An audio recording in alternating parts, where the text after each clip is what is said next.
Southern California has been the home to NASCAR racing since 1997, but for tonight, it is going to be the 4Y TJ's Team Series drivers taking on this racetrack here for round number 6 of season number 8 live on the KBueno Racing Network.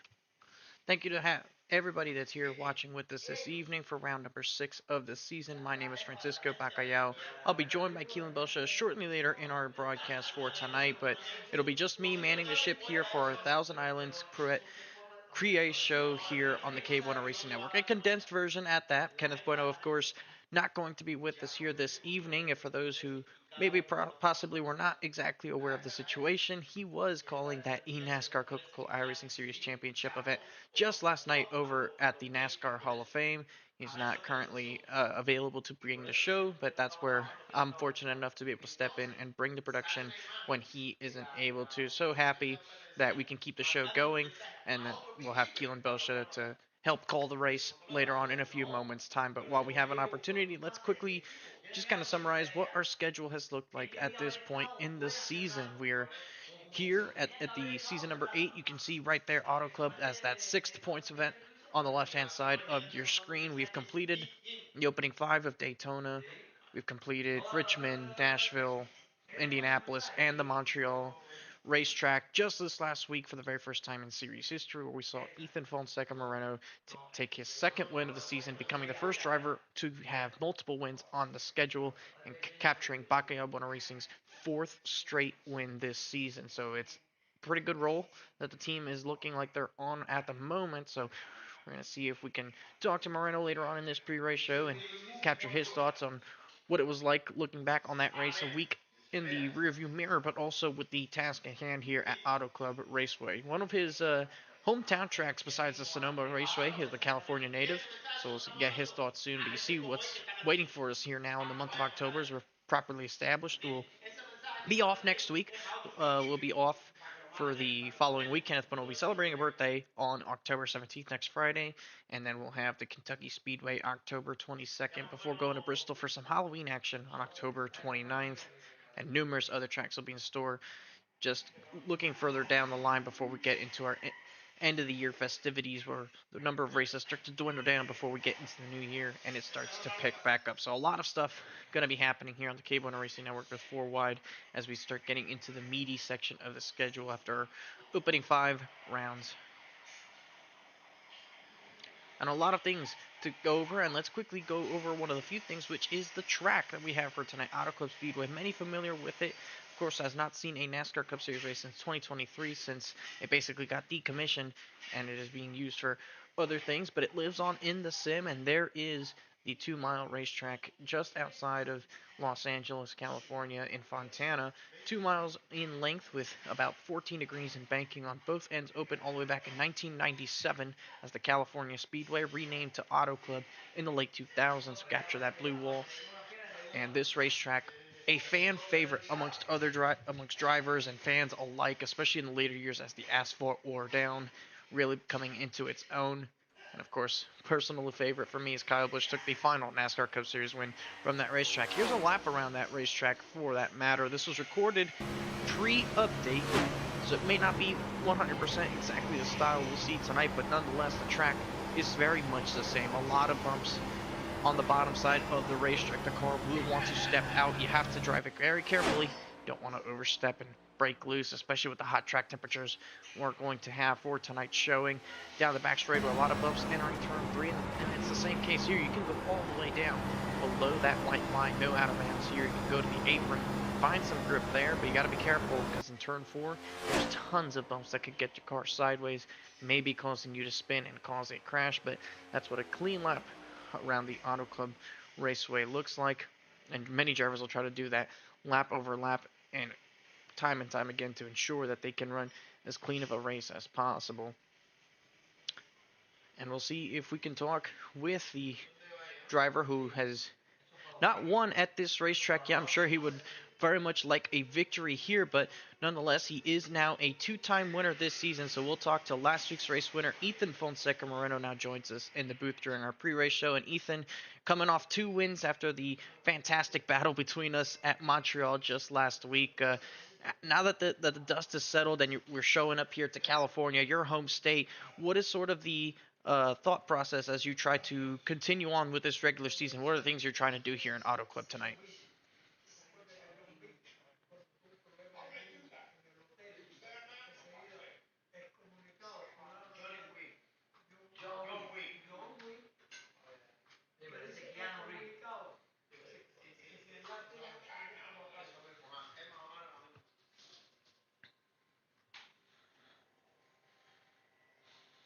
And what's been the difference for you this time around in the season, Ethan? We saw you obviously have troubles with work last season, but just performance-wise, we've seen you take it another step with these cars. One that you're not exactly a big fan of, but we've seen you in this particular season just have a lot more of a better run compared to say other seasons when we were still in season 7 pre-update. But now that we've got these new cars, is it something that you just prefer naturally with the way it handles, or is it something that just has clicked with you, or what's going on there exactly now? I think the update has kind of, or like the not this recent update, but the one before that when they had the new next gen car, kind of just it kind of went my way. I don't know, but like I'm able to have more control of the car, and at least from what it felt like for me, um, kind of getting back to how I was with the Xfinity car a little bit. But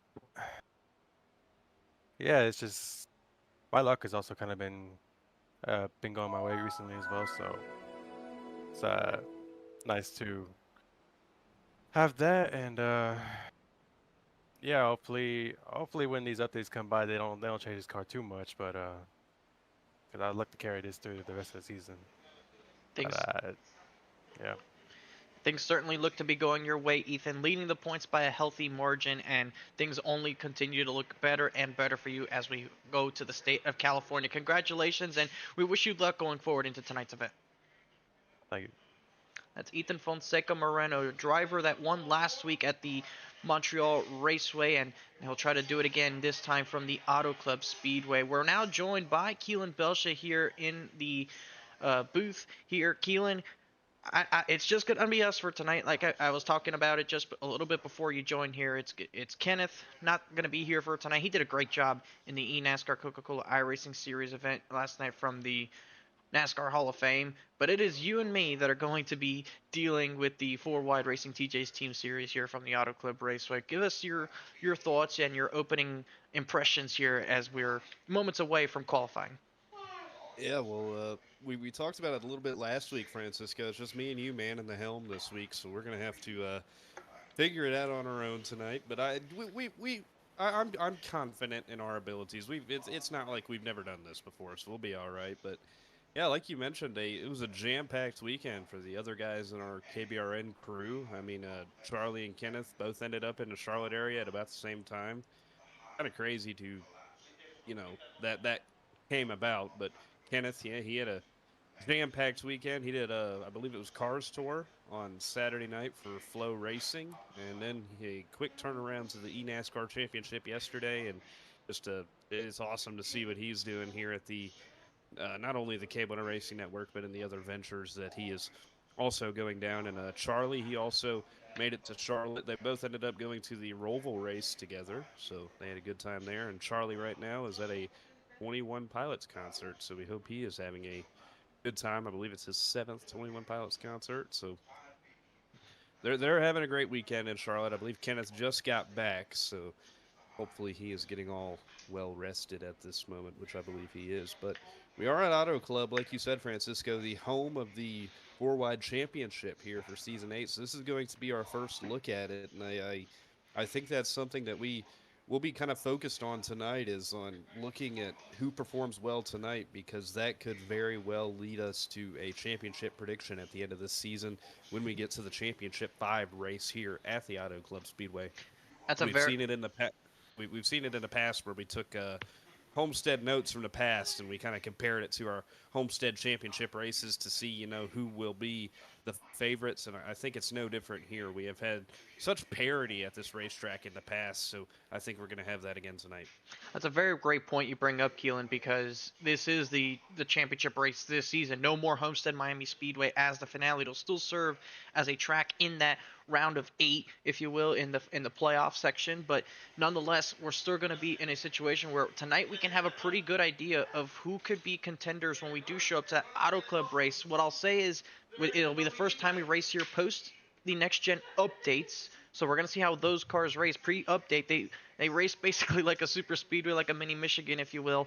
But it's gonna be the first time we get a real opportunity to see how these cars race with the aero packing, the dirty air figures. But it's also gonna be very different, Keelan, because that race is gonna be later in the evening with the sunset vibes going on in the championship event. Tonight we're going to be basically on a super hot and slick track temperature in the middle of May. So it is going to be two completely different races between now and the end of the season, but it does give us that bit of an idea of what we're looking at. I went over the schedule previously just before you joined here, but I would like to get your 2 cents on just kind of where we sit right now and what it's looking like going forward on the rest of our immediate season A schedule. There you see it on your screen once again, where we sit at Auto Club round number 6.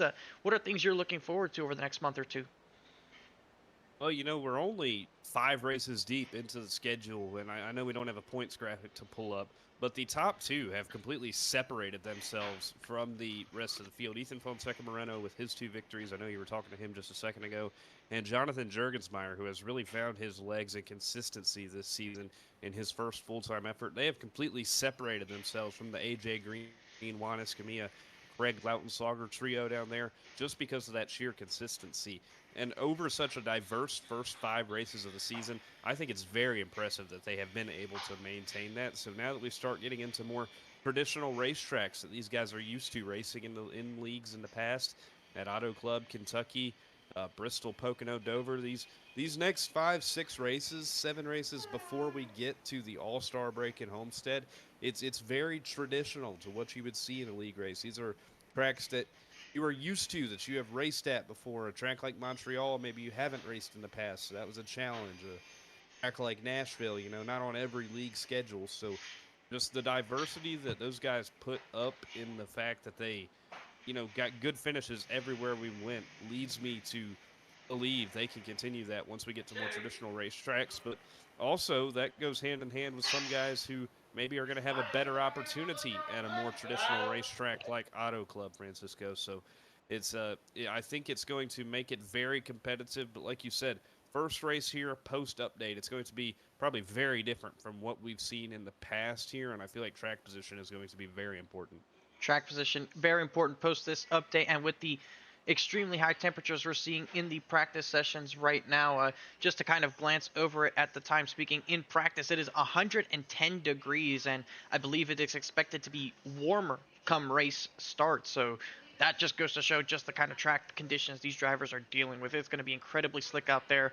Not so much fun for them, probably a lot more fun for us up here in the safety of this booth, and we'll get an idea of what these guys got going on. But last thing I want to talk to you about in this pre-race show, Keelan, is you mentioned there Moreno, Jurgensmeyer. They're clear out in front between everybody else. KBueno Racing has undisputably been the team to beat in these opening couple of races, and they had about 3 or 4 cars in that little pack that made it out in front at Daytona. So just one of them doesn't get just barely clipped in that last lap wreck, and we could be talking about BBR being 5 for 5. What have you noticed out of the entirety of the organization that has allowed them to be this successful this early in the season? Well, I think the biggest thing to note is the fact that they just lead so many laps and stay out in front so often. And in the past, we've seen teams like Murray Reedy Motorsports and Drinking Bros Racing and even Overcorrect Racing with Brandon Hawkin last year be able to kind of chop it up and lead a good amount of laps and kind of take those wins away from BBR, those top 5, those top 10 efforts. But even when you look at just team points in general, they are the most consistent team all across the uh, the board. Really, when we take a look at the team points, they are clear out in front of every other team right now. 598 total points for the BBR senior team. Murray Reedy Motorsports next closest with 483. So just the sheer consistency of that roster has been able to make them really gel together and work together well. And also the respect level that they all race each other with and the chemistry that they all have. It really comes to show in these races, and it really helps them stay out front for the most part every single time we go to a racetrack here in 4Y. They just work together really well. They're always in that voice chat communicating with each other, and it ends up turning into good results. I'm glad I was able to play a role into being able to help the team grab some of those early points with the early success I was able to have personally. Can't wait to get back on the racetrack next time out. But I'm also happy to be back in the booth, Keel. And I miss being up here in the cleanliness and the air conditioning. It was getting hot out there. I had enough of it. I'm back up here, but I'm ready to move on over to our race coverage. We'll take a quick little break here before we move on past this. This has been the conclusion to our the Thousand Islands Decruet pre-race show here on the KBueno Racing Network. Stay tuned to catch the race production here on the other side of our break to bring you season number 8, round 6 from the Auto Club Speedway. Don't want to miss it.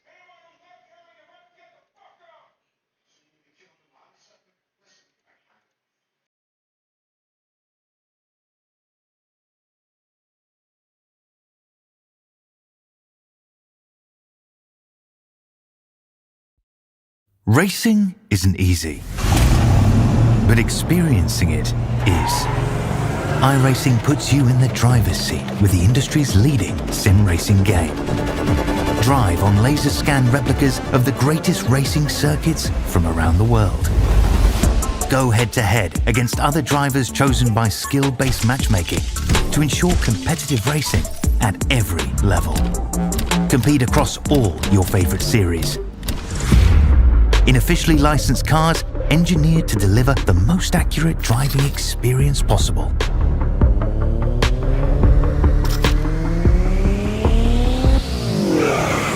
Join a race or host your own with players from across the globe. Race against the computer or in a league with friends. Feel the thrill behind the wheel. Visit iRacing.com.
Let's go. What's up? Yo, what's up, Kenneth? How's it going, man? How are you?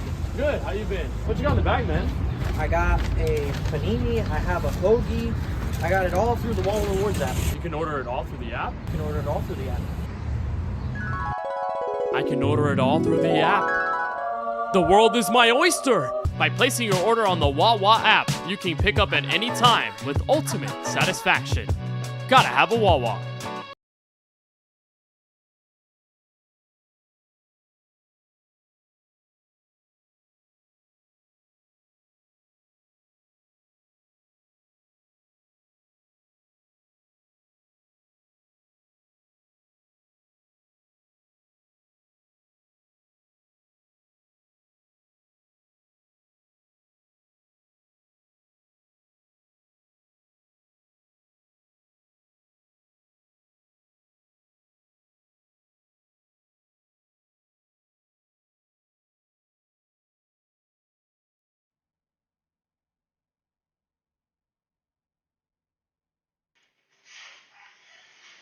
Auto Club Speedway, home to the NASCAR Cup Series from 1997 up until 2023, but it continues to live with us in the sim for 4 Wide Racing TJ's Team Series action here in season number 8. Good evening, and thank you for joining us on this Wednesday night where, alongside Keelan Belshow, we'll be bringing to you coverage of the round number 6 in season number 8 from the Auto Club Raceway. We are super excited to bring to you the coverage of this race. It has been a fantastic season up until this point with so many twists, so many turns, so many different moments that have been exciting as ever as this series has made it itself out to be. And now we're getting ready for another one. Keelan here from the Auto Club Raceway. Yeah, very exciting, and as many twists and turns as we've had, Francisco, it's all kind of remained the same in the way that it has just been BBR domination all season. That has been the story of the first 5 rounds of this season so far. 4 out of the 5 first winners, 4 out of the 5 winners this season have been KBueno Racing drivers, and they were just a couple hundred yards away from making it 5 for 5 at Daytona. So the dominance for those guys looks to continue tonight at Auto Club at a track that hosts the championship at the end of this season. So we're going to get a lot of previews tonight. A lot of previews, a lot of important notes to be taken of this 2-mile racetrack. Here's a look at it from above. You zoom in all the way to Southern California, just outside of Los Angeles in Fontana, California, and there she lies, the Auto Club Speedway. I believe it does not look like that anymore if you go onto a Google satellite, but nonetheless, that is the description. 2 miles in length, opened back in 1997 with 14 degrees of banking on each end of the corners. And Keelan, in its latter years, this became a fan favorite racetrack. It got so bumpy, the tires wore out a ton, and it was just unbelievably fun for everyone. Doesn't matter which vehicle you were in, if it was the trucks, Xfinity car, or the Cup Series machines, the next gens or Gen 6 or whatever you may have it just became a fan favorite, and it was fun to watch races here. Just as we now go to our onboard lap, just talk us through what it's like to go around this racetrack. Yeah, well, like you mentioned, Francisco, the first thing you really notice here, especially going down these straightaways, is the bumps. These cars, they do not handle the bumps the greatest. You're going to be going over all night long through 1 and 2. Try to get as low as you can down to that white line. The beauty of this racetrack is you can really run anywhere in 1 and 2 right there. Maybe on this old build, at least, you could run anywhere on this racetrack, top, bottom, find momentum anywhere. 3 and 4, same story for the most part, down to that bottom. Really wrap that white line, get all the speed you can off this corner. That turn 4 wall, though, when you come up off those bumps, does come up quick, so that is going to be a challenge for everybody here today. These bumps are really going to unsettle the car. You got to cross a lot of seams to get down to the bottom of the racetrack, so this is a challenging racetrack that everybody's going to have to deal with today, especially on a very hot and slick track surface. It's going to be very hot and slick out there on the racetrack for drivers tonight, and I think that's going to make the opening laps very treacherous, Keelan, because you have cold tires. You're trying to learn the racetrack after this update, and on top of that, you have a track temperature that is going to be somewhere north of 120 degrees. We'll have to double check that once we get in there, but you factor all these things together, Keelan, you have a recipe for what could be a very treacherous opening couple of laps. So I know we don't have a graphic for it, but while we have this opportunity before the grid, just quickly give us your keys to success here tonight from Auto Club. I think the main thing that everybody's going to have to be looking at is this track position and how important it is going to be. We have seen races won on ovals like this season off of track position alone, like Jaden Porter at Nashville. He went out on a limb, stayed out off pit road, stayed out in front on older tires, and just because he had that track position, was able to defend. And I know for you at Indianapolis, you qualified up front, took the lead on lap number one, and you just started running away with it. So that is how important track position is going to be tonight, and that is going to be one of the biggest keys to victory and success today. And also, really having to manage your race car with how treacherous the conditions are today. Track temp is going to be super hot. Guys are going to be slipping and sliding all over the racetrack, and especially when you're trying to get down into these corners, crossing all those seams, crossing all the bumps, that can really unsettle your race car. So you really just have to get into a rhythm, avoid losing the car out from underneath you, because that is going to be something very easy to do. And like you said, it's going to be very treacherous as things get started tonight. It's going to be a treacherous and slick track surface. These guys are going to have to really take it easy to make sure they get through the first 5 laps of this race to make sure they're there at the end. And they're going to have to take care of their stuff to make sure they're alive there at the end, Keelan. Very well said. And I hope the drivers do listen to your keys. Every time they listen, success comes their way. So hopefully there's drivers listening out to this section of the broadcast before the race session goes up, and they take that with them and they keep that in the back pocket, just saying, okay, I got to listen to Keelan. He might know a thing or two of what he's saying. It might help me go to victory lane. Well, qualifying has just wrapped up here trackside, and we're going to get ready to bring you the action on our 130-degree track temperature here from the Auto Club Speedway. It is going to be very, very scorching stuff here from the 2-mile racetrack in Southern California, where on the pole it is going to be the number 35 machine of Tristan Bailey. Stole it there in the final minute or so from Ethan Fonseca Moreno with a 40.135. The number 35 machine has done great in qualifying this season. That continues with his first pole position alongside last week's race winner Ethan Fonseca Moreno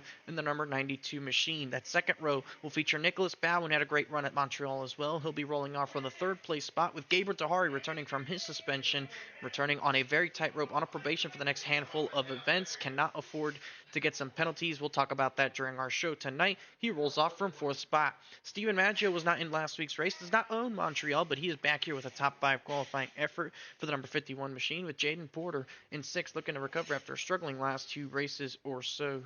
7th will go to the 87 of Juan Escamilla, looking to have another sizable run here to continue his strong season. And going into the eighth spot, it'll be the number 4 of Trevor Haley. Ninth place spot goes to the 68 of Alexander Schumacher. Another great qualifying effort here from Shui, with Connor Trafari making his return since season number 1. He'll be back in season number 8, and he qualifies inside the top 10, Keelan. And starting back in the 6th row, Amir Bascom had a good run at Nashville a couple weeks ago. He'll be looking to do that again tonight. And Eric Schaefer, who had a really fast car at Indianapolis a couple weeks ago, got into a lot of trouble last week at Montreal in the early stages. He's starting from 12th today. Row number 7 consists of Scott Healy, who won a couple races last season. He returns to 4-wide action for the first time in season 8, rolling off 13th alongside Daytona winner Micah Walls in the 60. Back in the 8th row, we have Blaine Snyder in the 7 machine, making his first start, I believe, of the season, with Jonathan Jorgensmeyer, second guy in points right now, starting in the outside of row number 8. Row number 9 is Kyle Benson in the 38, trying to put together a good run on an oval for the first time this season, with Michael Newbraw in a 6 car to his outside. We're rounding out the top 20 in the 10th row. We have Craig Lautensager in the 13, and the most recent winner here at the Auto Club Speedway, Lawson Peel in the 12.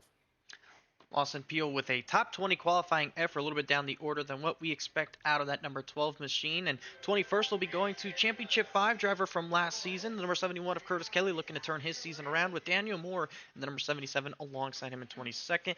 AJ Green has had a great start to season number 8. He's going to try to continue that from the 23rd spot, with Kip Beasley in his new number 18 machine rolling off in 24th.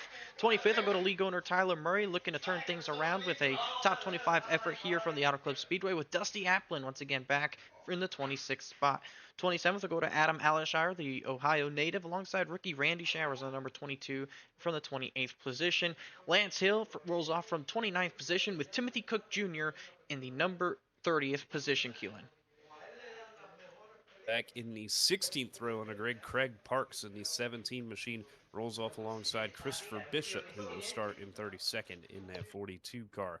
Back in the 17th row on the grid, starting in 33rd and 34th, it'll be Brandon Gillis in the pink number 9 car, trying to have a better drive than last week at Montreal. He had to retire very early with Zachary Cato in a 23, starting in the 34th spot.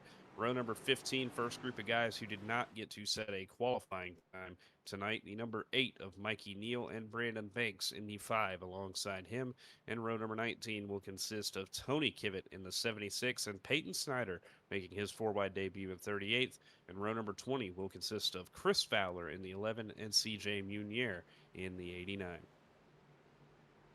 And that'll conclude our 40-car field here from the Auto Club Speedway. This our biggest lineup since the Daytona opener, and this is what 4-wide has been about the last 2 or so seasons, Keelan. We're seeing consistently between 30 and 40 cars at almost every single oval, and you'll love to see the growth of the series. Numerous new names continue to show up and show out in this series, and especially at Auto Club, which has had a couple of first-time winners in its past. We'll try to see if today is another opportunity for just that. Let's talk to one of those drivers who could have an opportunity to try to make that happen here from the Auto Club Speedway. We'll get an opportunity, hopefully, here to talk to the number 88 machine of Nicholas Bauman, who does not have a career win in a points event, but he does have an all-star race win, and he qualified third here. Nicholas, it's been a good start to your season so far. After just one top 5 finish all of last season, you roll off third here tonight. Do you think tonight's the night you can get that first career win? Man, I sure hope so. It's going to be a challenge, though, with how hot and slick this track is, with how this car is. And in the practice laps that you've had, Nicholas, what is the consensus? Do you think that the car has some speed in it? Do you think you could go up there and challenge on the short runs, or are long runs going to be the key for you to make up any positions? I think I'm going to bank more on a long run speed, because I just don't want to push too hard and step on myself and spin out in front of the field like I've been prone to do at times. Well, we don't want to waste too much more of your time, Nicholas. Congratulations on your good qualifying effort, and good luck in this race. Yep, thanks, Francisco. That's Nicholas Bauman, driver the number 88, ready to get things going here from the Auto Club Speedway, Kenneth. And you heard it right there. It is going to be very tough. 130 degrees, the track temperature that these drivers have to deal with for tonight's race. So it's an absolute scorcher, and we're going to see how that affects everybody between now and the checkered flag. The pace car is getting ready to make that hard left turn onto the safety of pit road. The field will be in the hands of the 35 Ford Mustang of Tristan Bailey alongside Ethan Fonseca Moreno. Bailey with his first pole of season number 8. Moreno starting on the front row once again into the Geico restart zone. And we're green flag here from Auto Club.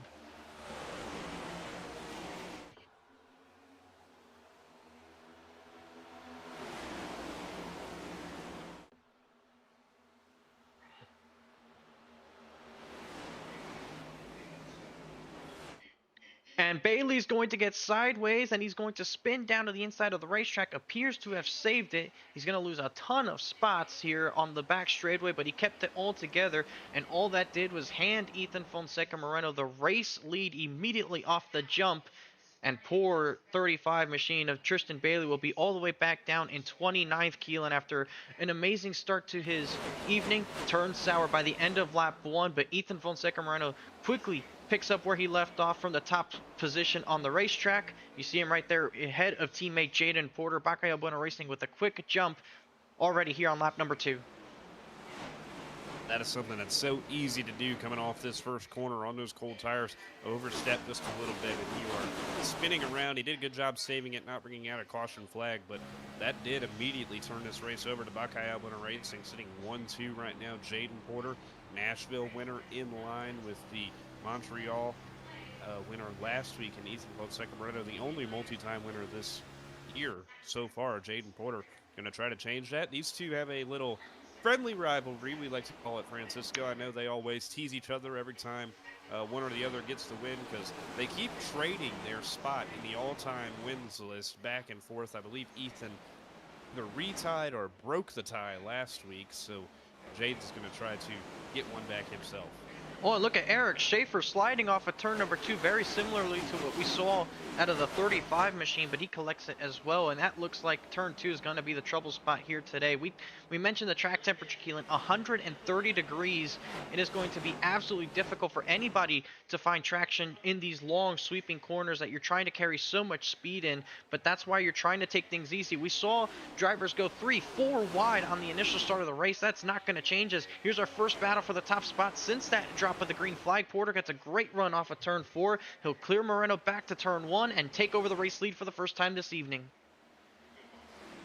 Remember how good Jaden Porter was at this race last year in the playoff opener, ran up front a lot in that race, and it ended up being a shootout between him, Lawson Peel, and Brandon Hawken, where he ended up getting a good finish and setting himself up for a championship 5 berth. He's going to try to get another good shot at a victory today as Ethan Fonseca Moreno got back to his inside to take that spot away, gets himself clear off of 4, and he took the air off the nose of the 28 to create that big gap back there as we start to look a little bit deeper in the pack. And this is where everybody's going to be all over each other, Francisco. You talked about it in the pre-race show. This kind of turns into a bit of a plate race on this new package that these next gens are dealing with. And back here, being all over each other, that is exactly what we're seeing right now. And right there, just outside the top 15 is where the biggest battle for positions are going on. We saw nearly 4 wide, and it is not a squeeze to go 4 wide. Here you can go 4 wide and probably still fit another 2 or 3 cars on the main part of the racetrack as Benson tags the outside wall in his G-Zip machine.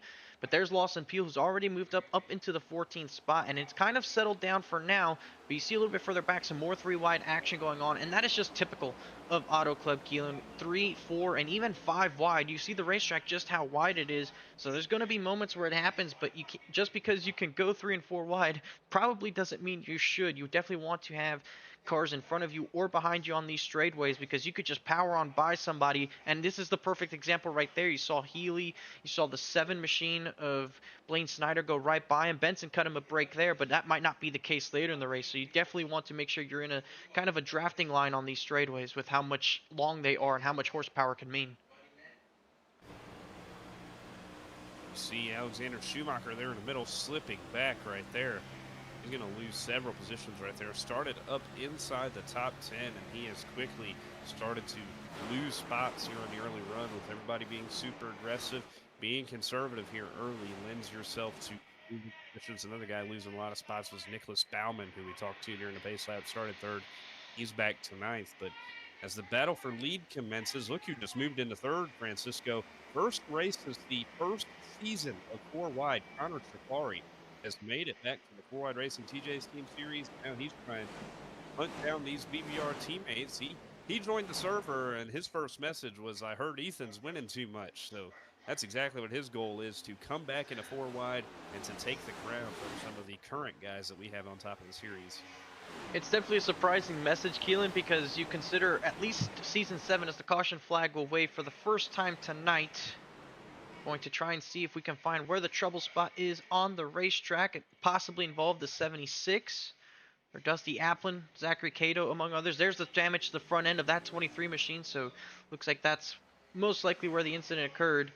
So let's get a quick replay here to find exactly what brought out our first issuance of the pace car from tonight, and it looks like there was possibly some kind of connection issue with the 23 because we can't see the first occurrence of a problem, and all of a sudden again the car just pops up, and that's when you see the damage to the front end. There you see, yeah, there you see he must have spun. Not sure if it was with help or anything, but the 23 car very damaged, and his front end is gone. So that does issue the first caution flag of the day, Francisco, and I'd be surprised to see any people coming in for service here. I think it may be a little too early, but you know, we watch these 4 wide races all the time, and everybody starts strategy on lap number 1 of the race. So if somebody's thinking something different, we maybe could see a move, but I don't think we'll get one quite yet. Ethan was ahead at the time of yellow in front of Porter right there. As we were talking about, Connor Trifari, who has moved himself up into the 3rd position. A great run in his return to the 4 wide Racing TJ's Team Series. I've seen him a lot in the past years. I raced with him a lot in RTC and Flyby and most recently an Iceman. He runs a lot in there, so I've gotten to know Connor pretty well. Good buddy of mine, I would consider. He likes running a lot of cars with my dog on it, and I'm not sure if he still does that because I haven't got the chance to race with him a lot since then. But he's a good guy. It's good to be able to call another one of his races. I haven't talked to Connor in a while, so it would be good to see him put together a good effort, and it's a good start for him. Already up to the third spot, trying to get into the mix here. Yeah, he qualified in the 10th spot and quickly got himself up into a podium position in the opening 10 laps of this race, Galen. So it was a great job by him to get through that traffic and get some track position, which could be very crucial in the later stages of this race. The earlier you can get it, we didn't see that many cars in the front of the field go down pit road. A couple towards the back did, including the 36 of Tyler Murray. There he is in the pit lane. You have the 9 of Brandon Gillis, Dusty Applin in as well, among others. So not many takers. It's just very early in the race to be able to do that thing, and you talked about it's one of your keys. The track position is going to be so important. The fuel window for tonight is expected to be somewhere about 30 to 35 laps, give or take a couple there, based on the 75% fuel fill the series does have. So these caution laps will definitely play a role into being able to extend that number further if we get a rash of them. We saw that play a huge role at the Indianapolis Motor Speedway, Keelan. I don't have to be the one to tell you that. I think you captured it perfectly watching that race, is that fuel in all of these races is going to play a role. You have to start saving as early as possible to get yourself into any kind of window you can. And we see that in the real NASCAR Cup Series too, Francisco, when we come to an oval like this. Everybody is trying to limit their time on pit road as much as possible because that's where a lot of speed is. If you can't make those passes on the racetrack, you have to do it on pit road. Limit your time on pit road and try to get the shortest pit stops possible. Spend as little time on pit road as you can, and sometimes that requires the least amount of fuel as possible. And especially here on iRacing, where some of these races have more frequent yellows than what we may see in real life, pitting right when that fuel window opens and then staying out the rest of the way is not the most uncommon strategy there is. So it really does lead to a lot of fuel constraints. And I know at Indianapolis, you were saving everything you could. If there was one more overtime attempt, you would have been in trouble. So it all worked out good for you, but it sometimes doesn't work out that way for a lot of guys. But you said, the strategy, the fuel saving, the killing your motor and putting the clutch in, that all starts on the opening pace laps of the race. Everybody trying to limit their time on pit road as much as they possibly can.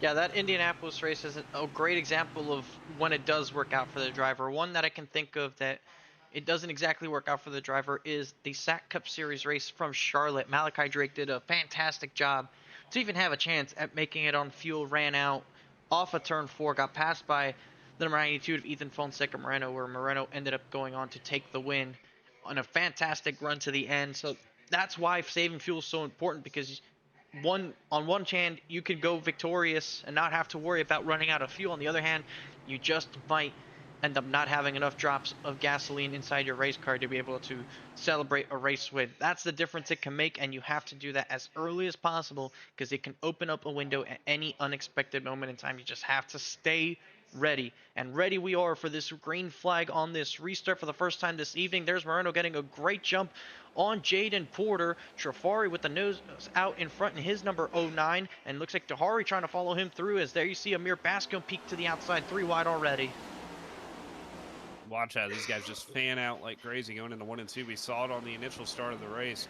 And now that these tires have a little warmth in them, it should be a little easier getting off turn 2. Not a whole lot of trouble up in the front of the pack as Moreno gets clear, Trafari gets clear, and now Gabriel Dahari trying to work on Jaden Porter in that 28 machine. It has been a rough opening start to the season for Gabriel Dahari, a guy who won in Iowa last year and has certainly shown a lot of flashes of speed in his short career in 4 wide so far. It has just not been the season he has wanted. He's coming off suspension today, so this is his first race of probation, so he's going to be trying to put together a good run in that pink B-Movie Racing machine.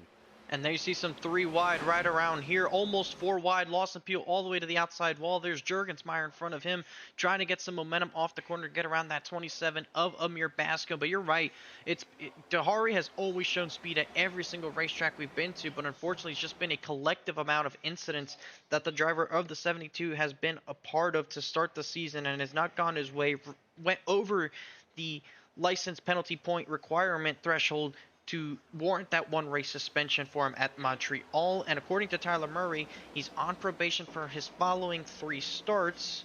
And should he cause a caution for incident, because it's worth ×2 while on probation, he could be parked for the rest of the season. So essentially, Dahari, as much as he would like to go out there and compete for these race wins, Keelan, I'm pretty sure he has to prioritize making sure that he does not go over the line aggressive on anybody to ensure that he doesn't get parked for the season.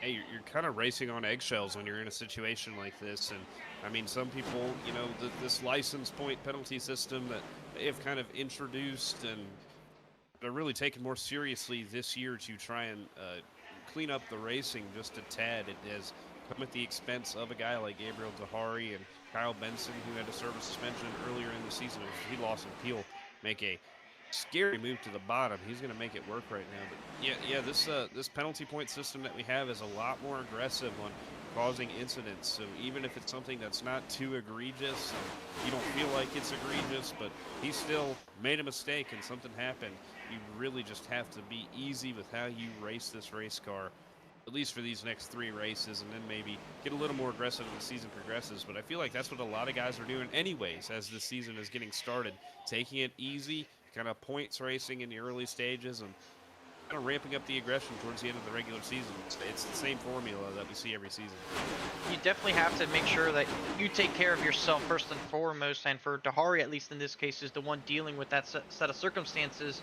He can't afford to cause an incident. If he feels like he's in a tough spot where he might get into somebody, it is definitely a lot more preferable to lift and make sure you don't cause anything, to not even warrant anything to the stewards, to the race control admins in any case, to ensure that you still have a chance to fight this season. Otherwise, it's basically season over before it ever really got started. So we'll see how the 72 manages that in the opening couple of races during this probationary period. And there's Connor Trafari wasting no time after a great restart. We'll side by side for the race lead. There's Moreno trying to pinch him down on the bottom, but Trafari will drive it in deep. He'll clear for the moment. We'll see if Moreno's able to mount a charge on exit. Porter's getting ready to try to take a pounce as Trafari sideways in front of the field. He hangs on to it, but he's going to lose about 2 or 3 spots in the process as Maggio will take it 3 wide. But Trafari just stepped out a little bit from him as he made that move for the lead, and that makes this a 3 wide battle now in turn number 3. So look at this deep send Maggio's going to have at the bottom. Remember what he did in his 4 wide debut right here at this racetrack, second race of the 7th season of 4 wide. He took home that victory, so we know he has speed at this racetrack, and he's probably one of the hungriest guys in this field for a race victory, as he has not been in victory lane in a good while. So a victory would mean a lot to that 51 of Steven Maggio, and now he's kind of closing in on Ethan Fonseca Moreno, and these guys technically teammates, but they have not seen eye to eye as far as season 8 has gone so far. So this may be a battle to watch as they get closer and closer to the battle for the race lead. It's been a not so dirty little secret that these two have been having a little bit more of impatience with one another as of late, but nothing has really pushed them over the edge. But that's just the competitive spirit of everybody out on the racetrack. Maggio, of course, dealing with that winless streak going back to Nashville in season 7. Ever since then, and even in the summer, when you consider the greater scale of different leagues he runs on iRacing, you've seen it. It has not been a fun time to be the driver of that 51. It's been a tough sledding summer as he now peeks to the inside of Ethan Fonseca Moreno here on turn number 2. Maggio looking to try and turn things around as Moreno makes a mistake. It could give Steven Maggio the race lead. Moreno's trying to see if he can side draft him over those bumps. That can become very treacherous, and you could possibly lose control on the straightaway as you see Moreno getting right on his door trying to keep that clean air. Still going to remain side by side. Now what Maggio is going to try to do, he's going to try to stay up there as Moreno kind of pulls down the straightaway. He's going to try to pull himself close to that 92, keep him side by side so he can get a run there as there's contact going down in the turn number 1. Connor Trafari sticks his nose to the outside. Maggio is going to get clear for the race lead. He gets sideways, and there they go. Top 3 wrecking in 1 and 2. and that takes out several contenders as Maggio gets sideways, Moreno nowhere to go, and Connor Trafari, the innocent bystander. And unfortunately, the butting of heads has come at a result here of contact on lap number 20, and Maggio has towed it back to the pit lane. Trouble early in Auto Club between the two teammates. And we'll get a second-hand look at it, Keelan, but I think that angle showed it pretty well. They were getting really racy at the front. Maggio made the move. Were stalling each other with the side draft. They made a little bit of contact going into turn one. Right there, you see Moreno nearly gets sideways from that contact. Maggio drives it in deep. And then as Moreno crosses behind him, you see the 51 get loose. He kind of overcorrects it a little bit in front of both of them. And nothing that Moreno and Connor Trafari can do in that instance from the 51 getting sideways as Bauman nearly gets a piece of it. Yeah, those two have just, every time they get really close to each other, it seems something happens. And I don't know if this one was on either one of the drivers. It's just really aggressive racing early in the race. Maggio comes up, just a slight bit of contact, but look at how deep he dives into turn number one, trying to take that race lead away. But then you see it, the 92 crosses his wake from behind, and that is going to upset the 51 car. Nowhere to go for Connor Trafari, and fortunately Moreno also involved, but that is three really good race cars, three contenders taken out of this race just with a snap of the finger like that. Couple of hitters taken out early. Here's the look from Connor Trafari, who was behind the whole incident. He had nothing to do with this, and you see, he sees this. He thinks, okay, the outside's my opportunity. Kind of sits there, thinks, okay, I can just kind of cruise by like Kyle Busch did in that epic 2013 finish. The last thing he sees is a pink 51 Toyota Camry slide up in front of him, and that's going to be some big front end damage for Maggio, for Trafari. Maggio already towed. Just by the look of it, Keelan, it looks like possibly the least amount of damage, if at all, is going to be to that number 92. Yeah, he does definitely have a good bit of damage dealt on his race car, but I don't think it's going to be too hampering to his race overall. It didn't look like it was all that bad compared to the likes of the 09 and the 51. As you can see it there, that 51's nose is completely bent inward, as I believe that is the 87 of Juan Escamilla, who's slid in his box, and a two-tire call by Dahari to take the race lead. I like the early gamble. Might as well, as that's going to turn him over to the race lead, and now he's going to be in control of this race. Border coming out second as pretty much everybody coming down for service now. Lap number 20, this is about the time where you would burn one of those sets of tires and get on fresh tires. But now my worry, Francisco, is that we're going to get back going. Everybody's going to be on cold tires on this restart, and this could be where the chaos window starts to open up before they clean it up again towards the end of this race. It could, but we'll just have to wait and see. It is a long one from tonight here at Auto Club, 125 laps for 250 miles. It would be what NIS length would be if they kept the Auto Club race at 500 miles. But here we are for 250. And it's going to be Gabriel Tahari now leading this group after that two-tire call. Not a bad call, especially when you consider the fact that clean air means so much. But we'll see how much tires wear here. This is the first track I think we've been to where tire wear probably means more than it has at any other track. Yes, Nashville does have a lot of tire wear inherently because of the concrete surface. But Auto Club is on a different level. What we consider the tracks of Auto Club, Darlington, the old Atlanta Motor Speedway, and the Homestead Miami Speedway, Keelan. Yes, clean air matters so much, but I think those are probably the four tracks where tires actually might give you some kind of an advantage. So I'm curious to see just how well the two tires hang on here for the 72 machine. We will see. It has worked well for Jaden Porter in the past at Nashville, where he got the victory. Alexander Schumacher, I remember there was a time where he took two at Nashville in the KBRN Truck Series, and it worked out for him. And Stephen Maggio, I remember we called him the two-tire, I don't remember what nickname we gave him, but he was always taking two tires, and it always seemed to work out for him. So we'll see how this all goes as we see Moreno come back out to the racetrack. Still a little battered, but he should be better off than the 51 and the 09. That's for sure, as the 51 remains on pit road, and his race likely coming to an end. Connor Trafari with a beat-up nose on that race car. Not the return that the driver of the 09 was hoping for after missing out on 7 seasons worth of actions since his last start in this series back in 2020. And we'll see how he's able to recover. But for now, it lands us with the front row of Gabriel Dehari and Jaden Porter. Jaden Porter was on the front row of the last restart. We'll see if he gets a better launch from the inside this time as Dehari took the outside with Michael Walls to help. Green flag, and the 72 gets an excellent jump. So does Michael Walls and Jonathan Jorgensmeyer for that matter. And we'll see Walls move up into second into turn number 1. Michael Walls, he has had a lot of success on these bigger racetracks, ran really well at Indy, got the victory at Daytona, so no surprise to see him up front at Auto Club. Start to see this pack kind of settle down as Michael Walls now going for the race lead on the outside of Gabriel Dehari. Help from Jonathan Jorgensmeyer in the 2 on the outside. It looks like Dehari may have had a slip in turn number 2, and it cost him some momentum, and you can see just how much that speed matters here at Auto Club. And Peel ripping up the boards to get a big run down this back straightaway, or down the front straightaway. He'll move up into third, so great opening set of laps here for Lawson Peel as he's been able to move up through the field, and now he finds himself behind the number 2 machine. And this is also the last racetrack we saw the driver of the number 12 go to victory lane, Keelan. It's been a struggle for him as well. He's on about a 19 or 20 race winless streak, give or take, or actually is less than that. But it's been a while since we've seen Lawson Peel go out and dominant races like we've seen, and he has mentioned before that he is not a huge fan of the new next-gen updates, doesn't feel nearly as confident, and you said it on the show last week, all it could take is maybe going back to a track where he's seen success for it to change. So far, so good for the Mississippi native as the battle for the lead rages on. Jonathan Jorgensmeyer went to the inside, nothing doing there. He remains door-to-door with Peel lurking. Peel looking to the middle here.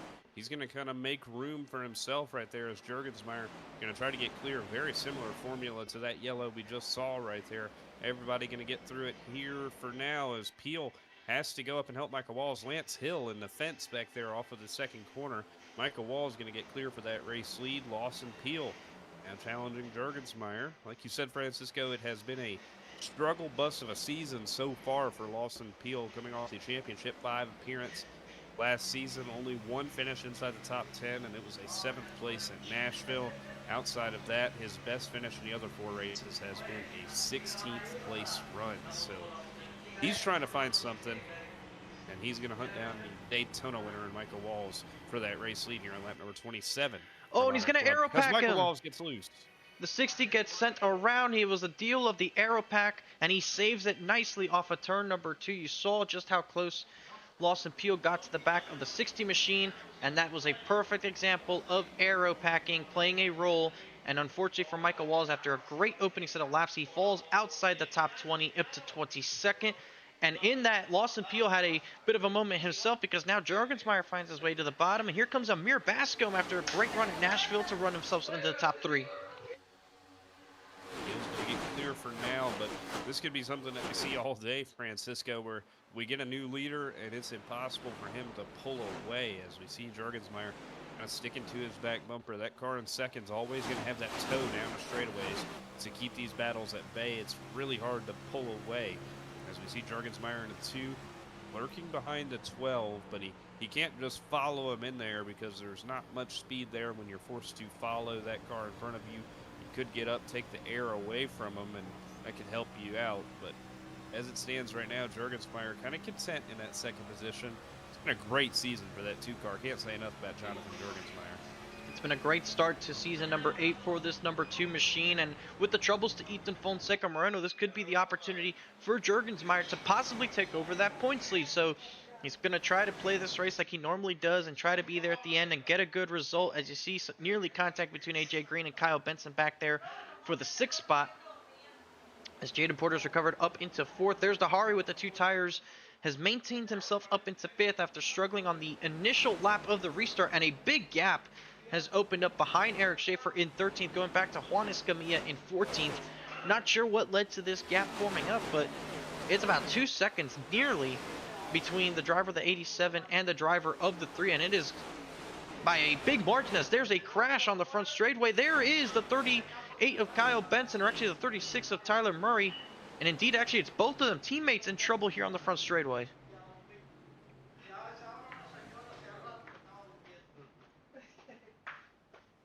get a look to see what happened. Kyle Benson, remember he has not had a great season himself. Had a good run at Montreal last week, but coming off that suspension from Richmond where he intentionally wrecked Eric Schaefer. Since then, he has really struggled to find that momentum. There's him in his Cheez-Its 38 around on the front straightaway, and here's the replay of what happened. You see him on the outside of AJ Green right there in the 48, and remember, just 2 days ago, Francisco, these guys had a run-in at Darlington, as there he goes. He just got sent around by AJ Green right there, tags the inside wall, slides up the racetrack, and that will cause the 38 to have some damage on his race car. But these two, they had a run-in just 2 days ago, Francisco, so this could be a product of a little boiling over here. Maybe AJ Green showing his displeasure for how he got raced in the trucks just 2 days ago, and you hate to see things spill over. But I don't know if Green did anything wrong there. I think he was just trying to stay on his quarter panel, and Benson maybe came down just a tad. I was thinking the same thing. It did look like the driver of the 38 maybe moved over a tad more so. It doesn't look like the 48 really changed his line in any amount, so possibly just a mistake, thinking he was already going to clear AJ Green, and a miscalculation by Kyle Benson results in him spinning and nearly got lucky, but unfortunately he just barely clipped that pit wall right at the very end, and he's going to have to go onto the pit lane and repair some of that damage. It was right with the front end, so possibly engine damage here for Kyle Benson. And it's like you said, Keelan, it's been a struggling season for him. Outside of that race at Montreal, it has just been a disappointment. To say anything different would be probably not true, but for Kyle Benson, this has not been to his standards, and he definitely wants to turn things around. He knows that he is capable of winning races. It's been a while since he has, all the way back to season number 6 at Daytona, and the last oval that he won that was not a super speedway event, I believe, was all the way back in season number 5, possibly at the Kansas Speedway. I could be wrong with that. Kenneth will probably know that better than me, but either way, look how far back we're talking to when we're considering Kyle Benson winning on an oval. Yeah, it has been a long time as far as a non-super speedway victory for him. I'm looking that up for you now, just out of curiosity. That is the TJ's Team Grand National Series, and his last oval victory, I believe you're right, that is the Kansas Speedway in June 21st, 2022. It's a long time ago. And that would put it right around season number 4, so even longer, considering his season 5 victory came at the Roval, season 6 victory came at the Daytona International Speedway. So, wow, it really has been a while for Kyle, and I know he's hungry to get back to victory lane. Whenever he gets a chance to talk to his Keelan, you Steelers fans, you can tell that he wants to return to victory lane, and he feels like he can, and rightfully so. He has always had great speed. He's put himself into winning opportunities. It just seems like the luck has not really been there for Benson in key moments, and it's resulted in him not being able to win. On the screen right now is the number 27 of Amir Basco making his second career start after debuting at Nashville. Nearly had a chance to go for the race win, was battling up front late in that going, but some contact took him out of the winning contention. Came away with a top 10 finish nonetheless. Bascom, a pretty solid driver on the iRacing platform. We've seen him in a couple of different series. Has never won a league race per himself.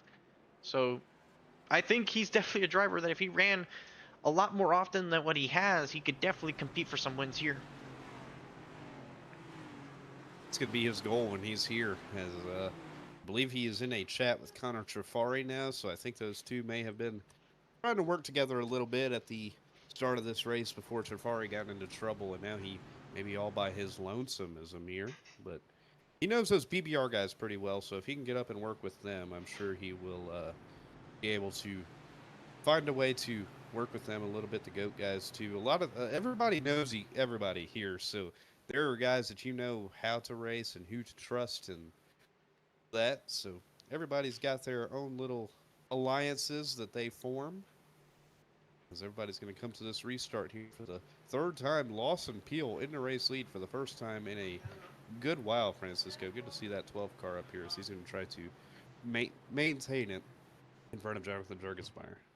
Lawson Peel has not led that many laps this season. It's been a struggle of season number 8 for the Mississippi native, but looking to turn things around here at the track he most recently won at. Getting ready for the restart here, coming to lap number 34 of the race. Still a long way to go, but Lawson Peel will be leading from Jonathan Jurgensmeyer, Jaden Porter, and Amir Bascom up to that second row.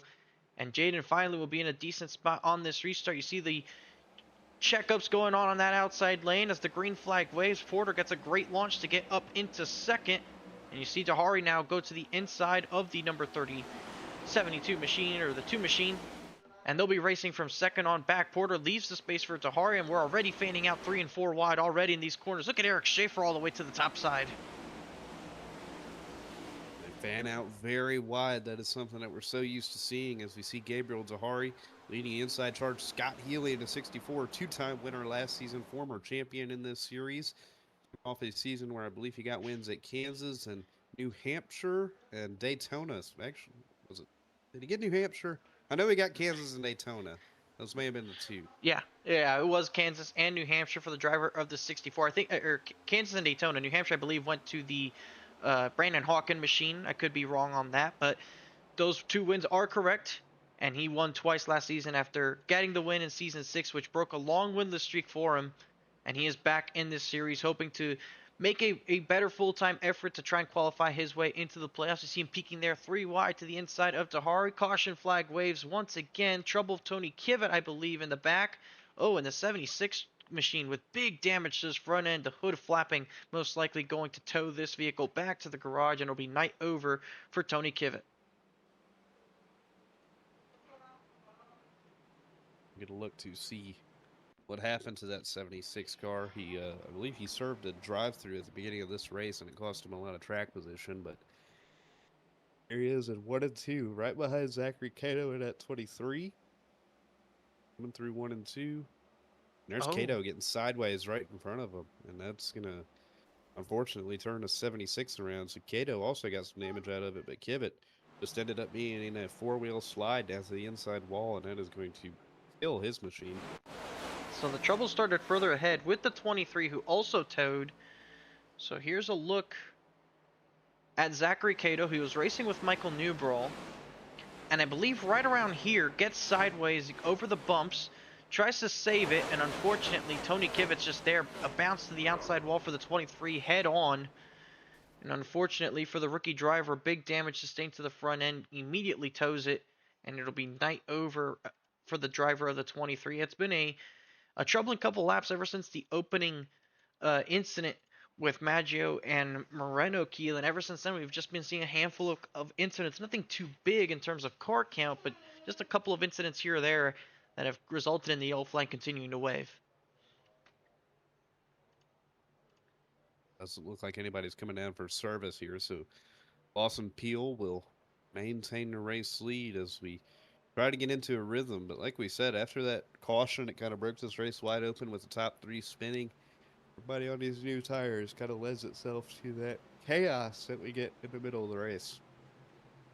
And I was going through the Sim Racer Hub a couple of days ago, Keelan. I was looking at the caution count this season. And I believe the race with the lowest number of caution counts on an oval, of course, because last week at Montreal we just had the 1 caution. I believe the lowest number of cautions in a race came at the Indianapolis Motor Speedway, and we had, I believe it was 6 or 7, and that's the lowest number of any oval race we've had this season. Outside of Daytona, has been the cleanest oval race so far this season, I believe, with just 1 fewer than Indianapolis, and a lot of that came in the closing 20 laps of the race, and it was only about 3 for that matter, since half of the initial start went green flag action, where you were on the call for that one. So it's usually the opposite way around. Normally Daytona has a lot of those incidents, or you would expect it to be the case, and these other racetracks probably a little bit more tame, but not the case this season. At least up to this point, we've seen a lot of action from the pace car to start the season off. Yeah, Daytona had 6 cautions, Indianapolis had 7, and then Nashville and Richmond had 16 and 22. So we have had our fair share of seeing the pace car, and Barney the Flag Man has been getting his workout in, waving a caution flag and a green flag. No, we joked that he had money on you at Indianapolis because that caution flag came out, or maybe he knew you didn't have the fuel in you, so he decided to hold the flag that time around. Maybe he had me in a parlay, but then again, if he did, I probably wouldn't have won. I'm known to sell if someone thinks I'm gonna do a good job. And before anybody in the comment section on the YouTube channel says anything, yes, we did accidentally say 6-7. So you can joke about that all you want. It'll probably get memed, but it just continues with our point, Keelan, that we've just had these oval races with a decent amount of yellow flags tonight. I believe this is already our fourth or fifth caution flag, and we are only about a quarter of the way through this, or a third of the way through this race, so we still have plenty of a ways to go.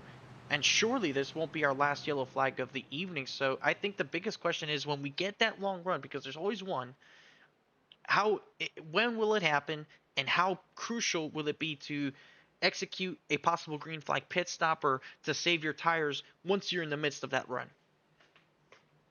Well, typically these auto club races kind of follow the same theme where we get a nice run to open a race, and then we get these handful of yellows. And then eventually something just clicks, and we get that run from like lap 50 all the way to lap 100, and it kind of settles out. And then everything kind of dies down, and we get to overtime restart. So that could be very well the case onto what we see tonight. I think we'll have a couple more yellows in us, but once we get through those, we're probably due for a green flag run, green flag stops, and set us up for what could be a long run to the checkered or overtime restarts. I think we've had overtime in every race but Montreal this year, so it could be something that we could write down and think about as this race goes on. Green flag in the air, Lawson Peel. Jaden Porter got a great jump on the inside lane. Jonathan Jurgensmeyer will settle into third. Amir Bascom peaks up high. AJ Green might try to throw it to the inside, 3 wide, but there he goes now to the inside of Jurgensmeyer. Nearly gets into the number 2 machine. Red Zappaleo Ford Mustang as Amir Bascom will hang it around the outside of Jurgensmeyer to hang around for that third spot. Scott Healy in the mix. Gabriel Tahari hanging around as well, but Peel will clear for the top spot for the time being as they race back to turn number 3, up to speed, hoping to get a couple of green flag laps in. And you see the different lines being used by everybody here, and that's going to be the case all night long. We've seen it already. Drivers will go from the white line at the bottom of the racetrack all the way to the outside wall, and we've seen Gabriel Tahari do just about everything, go all the way up top, all the way up bottom, trying to recover after losing the lead with those 2 tires that he still has on his race cars. There goes Scott Healy jumping up top. And it's kind of what you're forced to do in these race cars, right, Francisco? In these next gens where dirty air is prevalent everywhere, and at a track at Auto Club where you can run the same speed almost anywhere around the racetrack, you're almost forced to run everywhere on the racetrack that you possibly can. As we see Jaden Porter make a move to take the race lead away from the 12, going to wrap the bottom side of the racetrack and slide up and take that race lead away. So now Lawson Peel is going to try to get that run down the front stretch to have a shot to take it back. These two raced each other pretty hard coming to the checkered flag in the playoff race at Auto Club last season. They ended up panning out into a 3-wide battle coming to the checkered flag where Lawson Peel was the victor. These are two guys who typically have very good speed at this racetrack, and not surprising at all to see them running 1-2 right now as Amir Bascom tries to take away that second spot. And look at the run that the 27 had to the inside. Stalled out slightly with Peel trying to battle away with the slight side draft effect. But Bascom has ran good in the opening couple of laps. Peel struggled off of turn 4 the previous lap and get another run off of here.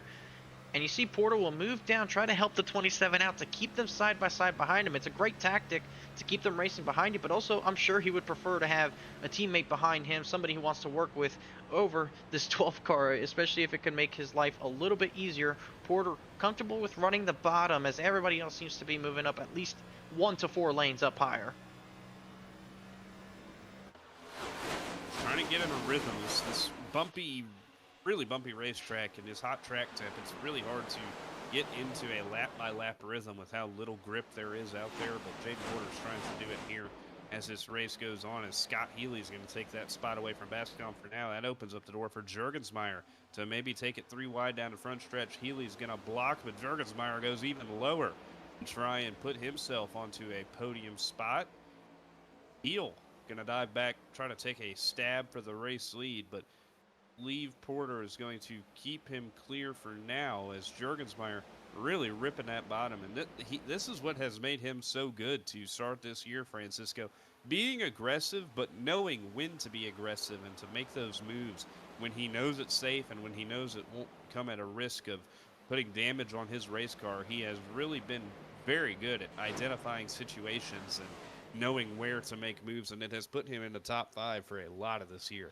It's picking and choosing your battles, and it is so much more difficult to do than it is to say, Keelan, because we're race car drivers. We want to battle. We want to make up positions, but just because there's an opportunity doesn't mean it's the one you have to take. It may be a trap opportunity, if you will, and I think you understand what I mean by that, because sometimes there's a pass that looks inviting, but maybe you don't have enough to make that pass in that time being, or maybe you do, but if you do that pass or attempt to make that pass, the outcome of trying it is worse than if you just sit there and play the patient game and save a little bit of tire and keep it going for a little bit longer. And there's certain tracks where it can hurt you more than others, and this one, if you lose a spot and you're getting out of that line, it could cost you 2 or 3 spots on these straightaways alone. So I think that's going to be what drivers will think about in certain points of this evening in these races, especially on restarts where the field is bunched up. There's Scott Healy to the inside of Lawson Peel, who's been content on that top side of the racetrack. It feels like almost the entirety of the night so far. Has lost a little bit of ground to Jaden Porter and has now had Scott Healy chasing him down. And Healy's been making the bottom work, but now Amir Baskin will put him under fire for third. That was the situation you were almost describing to a T right there, Francisco. Healy sends it into the bottom, can't make the pass, and that means he's not going to have the momentum off the corner. And what does that do? That invites everybody on the outside with that momentum to freight train you. Fortunately, Healy did a good job at damage control up there. As we see the run, Peel gets down the straightaway, and look at the run Peel is going to take to the inside of Porter. Fortunately for him, Porter has been doing a very defensive line right on that second line of the racetrack where he has just enough to get through the center of the corner and maintain, but he still has that momentum off. It has just been, it's a good line for Porter. He's making it work really well right now, and unfortunately for Peel, it's making it really hard to make that pass as Scott Healy sends it even deeper into the corner to try and get under Peel. Look at that spot, but now he's going to go to the outside. What a move by Scott Healy. You saw him get right to the back bumper of Peel, and it got Peel sideways. That's the aero packing we've seen on a couple of occasions throughout the evening. Jurgensmeyer trying to take advantage of it, but Healy perfectly executes it without wrecking that 12 car, and he'll move up into second. We saw Porter move up into the lane that Peel wanted to run, and that threw Lawson Peel off, and look how much time it's cost that 12 car. I think that's the perfect way that this car races in real life, in that it does tend to do those things that when you take someone's lines away, it just costs them a bit, kind of throws them off, and then they have to try something different. Porter went back to the bottom. It's a line he wants to run, but also where Healy's running. So as long as Healy doesn't get right up to his bumper, he might just be okay with that. Car in the grass, I believe that's the 38 of Kyle Benson that was down there. Actually, it's the 35 of Tristan Bailey, pole sitter, after being involved in losing spots earlier in the event. There's the 35 machine, drops all the way back to the 24th, now 25th spot, as he drops the spot to Randy Showers and joins his teammate Kyle Benson there. Not been an ideal start to the night for your pole sitter, as he is running just outside the top 20.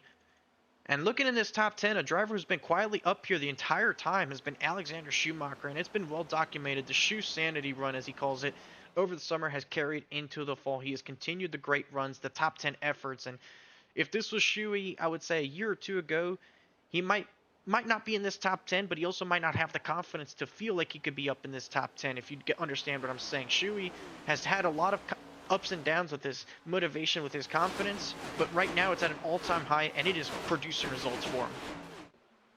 It certainly is. It has been a great tear for Alexander Schumacher. We documented it pretty well last week at Montreal, as he sits in 8th right now, and a guy right in front of him that also is putting together a good effort today, Mikey Neal, in that 8 car. He did not have the luck he wanted at Montreal last week, and he was super close to getting that first career win last season at Kansas, and he talks about how bad he wants to win.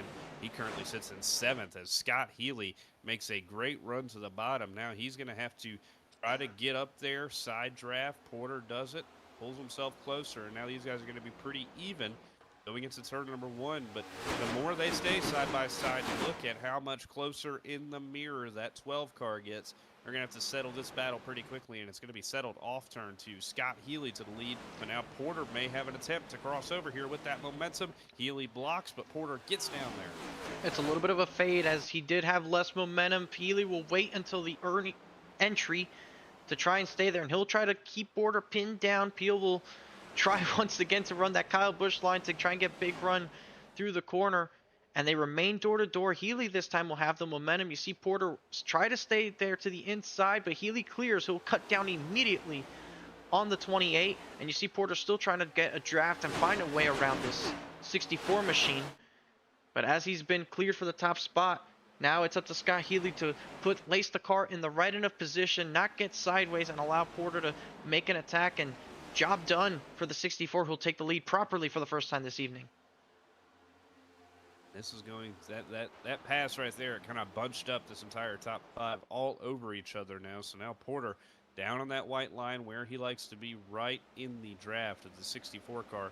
He fades up to the top, and Lawson Peel, he's going to have a big run off of turn number 4 here. And to the inside, he goes into that 28. And I don't know if it's a product of that 28 fading, but once he lost that race lead and got in that dirty air, it has really upset that car, as he's going to drop another spot to Lawson Peel, going to try to challenge back. But he's got to be careful not to leave his outside susceptible to the 2 of Jurgensmeyer and Bascom and all of them.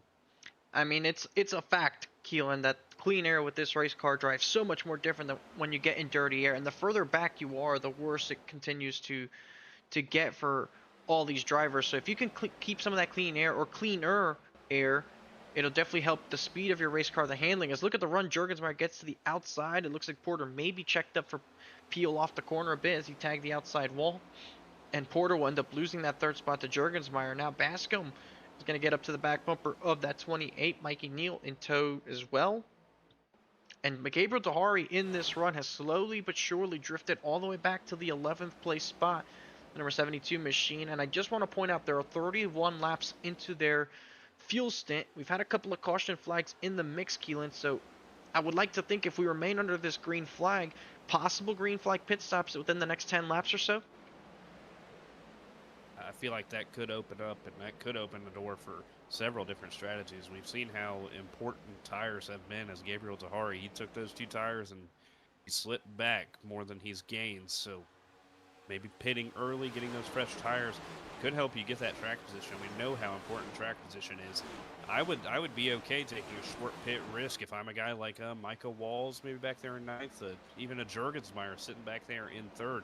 Go ahead and pit 2 or 3 laps before those leaders. If you can, try to gain that time, take that lead away. And with how important track position is, I feel like it's not as much as a disadvantage as it would be in maybe a different car like an Xfinity car or a truck. And I think the tires will play some role. We saw Dahari on 2 tires. Normally, 2 tires at any other racetrack, with Dahari having the lead, oh, good luck trying to pass the 72 machine. Obviously, he's fast, but the track position just means so much. But given the fact that you have so many lines here and the tires wear so much, it really makes you wonder when you have to pit. Yes, you can pit before your competition, put on some fresh tires and try to make the pass like that, but then you're at a disadvantage for the entirety of the next run. They equal out at some point, but trust me, there's always that little bit of something there, even after about 20 or so laps. So it depends on if you think that run will be shortened or if it's going to go up into another green flag pit stop. If we do continue to see possible green flag pit stops after that, waiting longer and having fresher tires for a greater number of laps could be the way to go, but that's why they're starting to figure out their strategy count. We're at 70 laps to go, so I think they're trying to make sure they get into a window where 2 stops between now and the checkered flag are certainly possible, and it doesn't look like, at least from where we currently sit, any substantial fuel savings will be required to make that happen, as this fight for second is continuing to heat up between this trio of Lawson Peel, Jaden Porter, and Jonathan Jurgensmeyer, all about 3 or so 4/10 behind your race leaders. There goes Porter now to the inside as he blinks away a couple of times. Peel's been patient to this top. He's been running it non-stop, and I'm not sure what that's done to his tires exactly, as he's really become the only line he's running, as Porter continues to blink, possibly may have to give some track position to not cause any issues up here. We saw that lead to a yellow flag due to Mikey Neal blinking with Kyle Benson just a couple of weeks ago at Indianapolis. But this fight quickly simmered down as Porter's blinking has continuously caused some issues as he now sits 3 wide with Amir Bascom and Mikey Neal. He's probably giving away these positions as we speak. As yeah, there you see him momentarily reappear further back heel, and that's a tough one. Yeah, and now on iRacing they have that connection flag, so if those issues persist, you can be assessed a black flag and or removed from these sessions. So they have been trying to find a way to take that more seriously. It's hard to prevent it in its entirety because sometimes it's on the customer, sometimes it's on the server. You can never be too sure. As we start to see Lawson Peel, look at him go to the bottom side of the racetrack up there, Francisco. We just talked about how he was exclusively running the top, but now that he gets closer to Scott Healy, he starts to make a way to the bottom of the racetrack, but looks like he may have lost a car length or two doing that, so he's going to plant it right back on the top side of the racetrack where he's been confident at. And so far, I haven't seen any signs that it has been just tearing his tires up. I mean, maybe he's got his, he's using that brake a little bit, getting into the corner, turning the car for him, so he's not sawing at the wheel, and maybe that makes it a shorter turn around the corner. I mean, we saw that in the Kansas NASCAR race not too long ago with Denny Hamlin. He had the power steering issue. He talked about on Actions Detrimental how he just kind of planted his car to the top, turned the car with the throttle and the brake, because if he had to turn the wheel too hard, it would click and lock up. So that's what he had to do, and it makes it a shorter turn on the steering wheel when you can do that on the top side of the racetrack. So that could be a tire-saving measure on that right front tire as well for the 12 of Lawson Peel.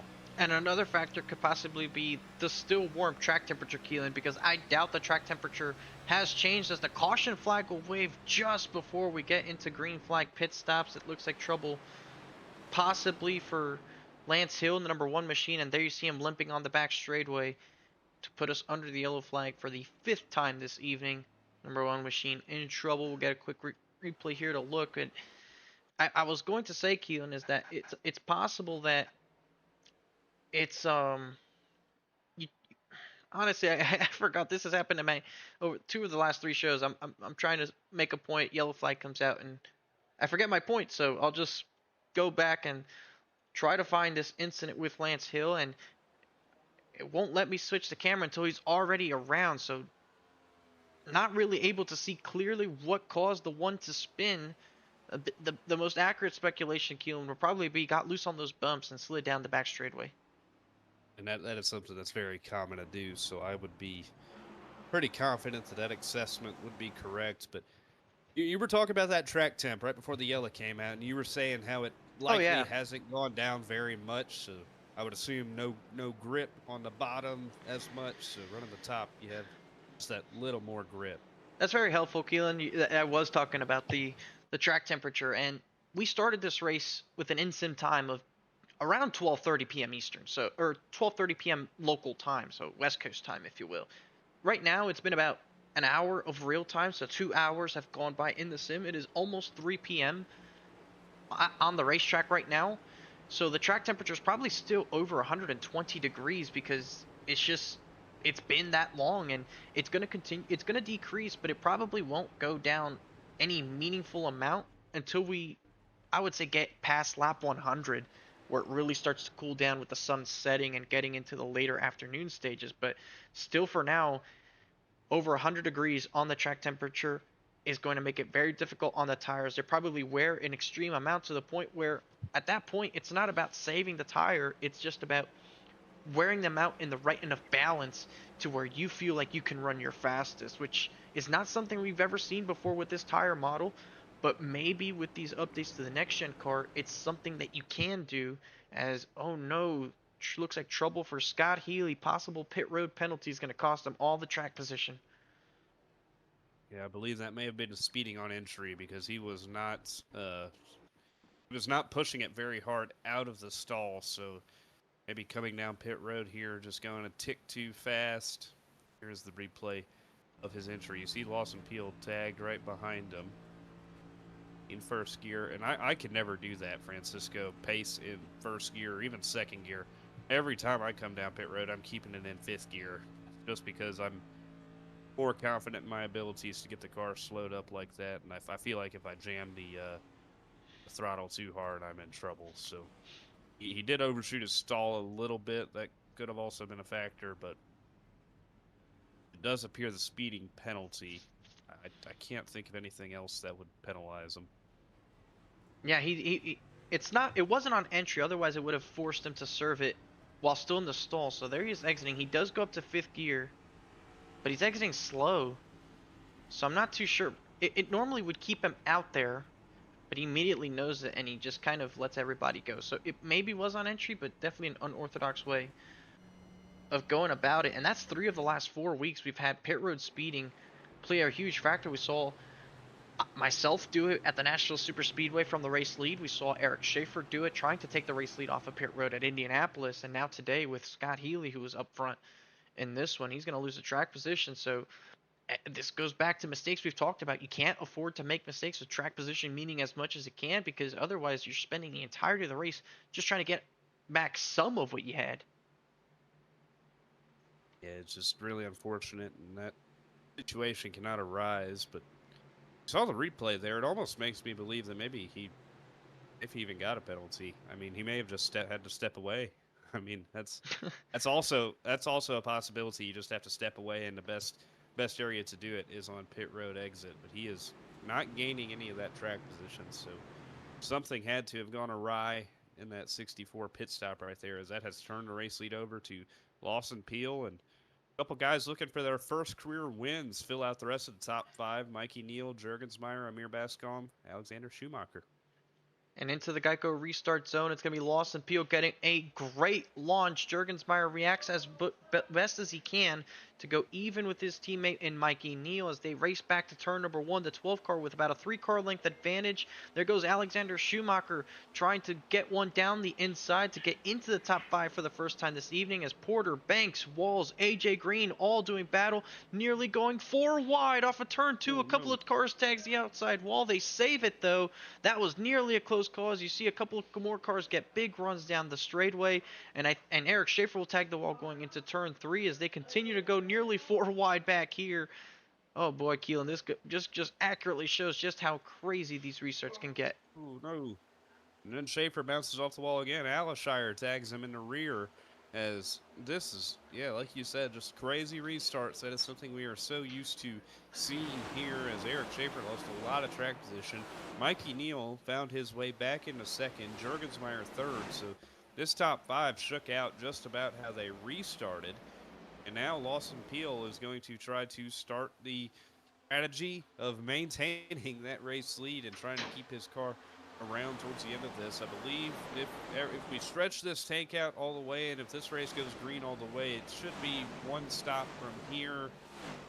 I would assume so, just about. So Yeah.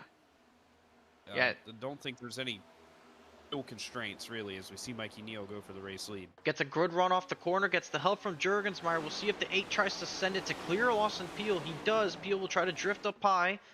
Mikey Neal will do the same, but he has to check up more than Peel does. And we'll see if Peel gets a run off the corner. You see the 12 car trying to build something up. He'll get the advantage. You see Neal kind of flake down, trying to force the 12 into a decision between the top or bottom. Peel goes bottom. And Neal will try to go to that second lane, but Peel drives it in just enough. And Neal does a great job to stay around that outside. They both get a little bit sideways, and they remain door to door. But you're right, Keelan. If this run stays green as they nearly make contact down the front straightaway, there's actually a window of laps as the caution flag will wave once again. Looks like the biggest crash yet so far in the back. Christopher Bishop, Brandon Gillis. Actually, no. Looks like possibly a couple of other vehicles. Timothy Cook may have gotten a piece of it. Juan Escamilla certainly involved as well, as the pace car will once again be called upon tonight.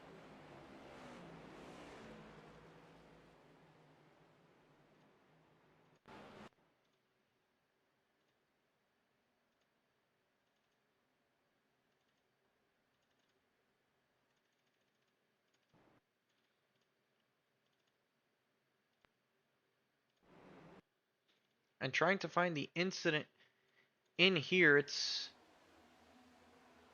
looks like the trouble happened somewhere just outside the top 20, possibly originating in the vicinity of Lance Hill in the number 1 machine.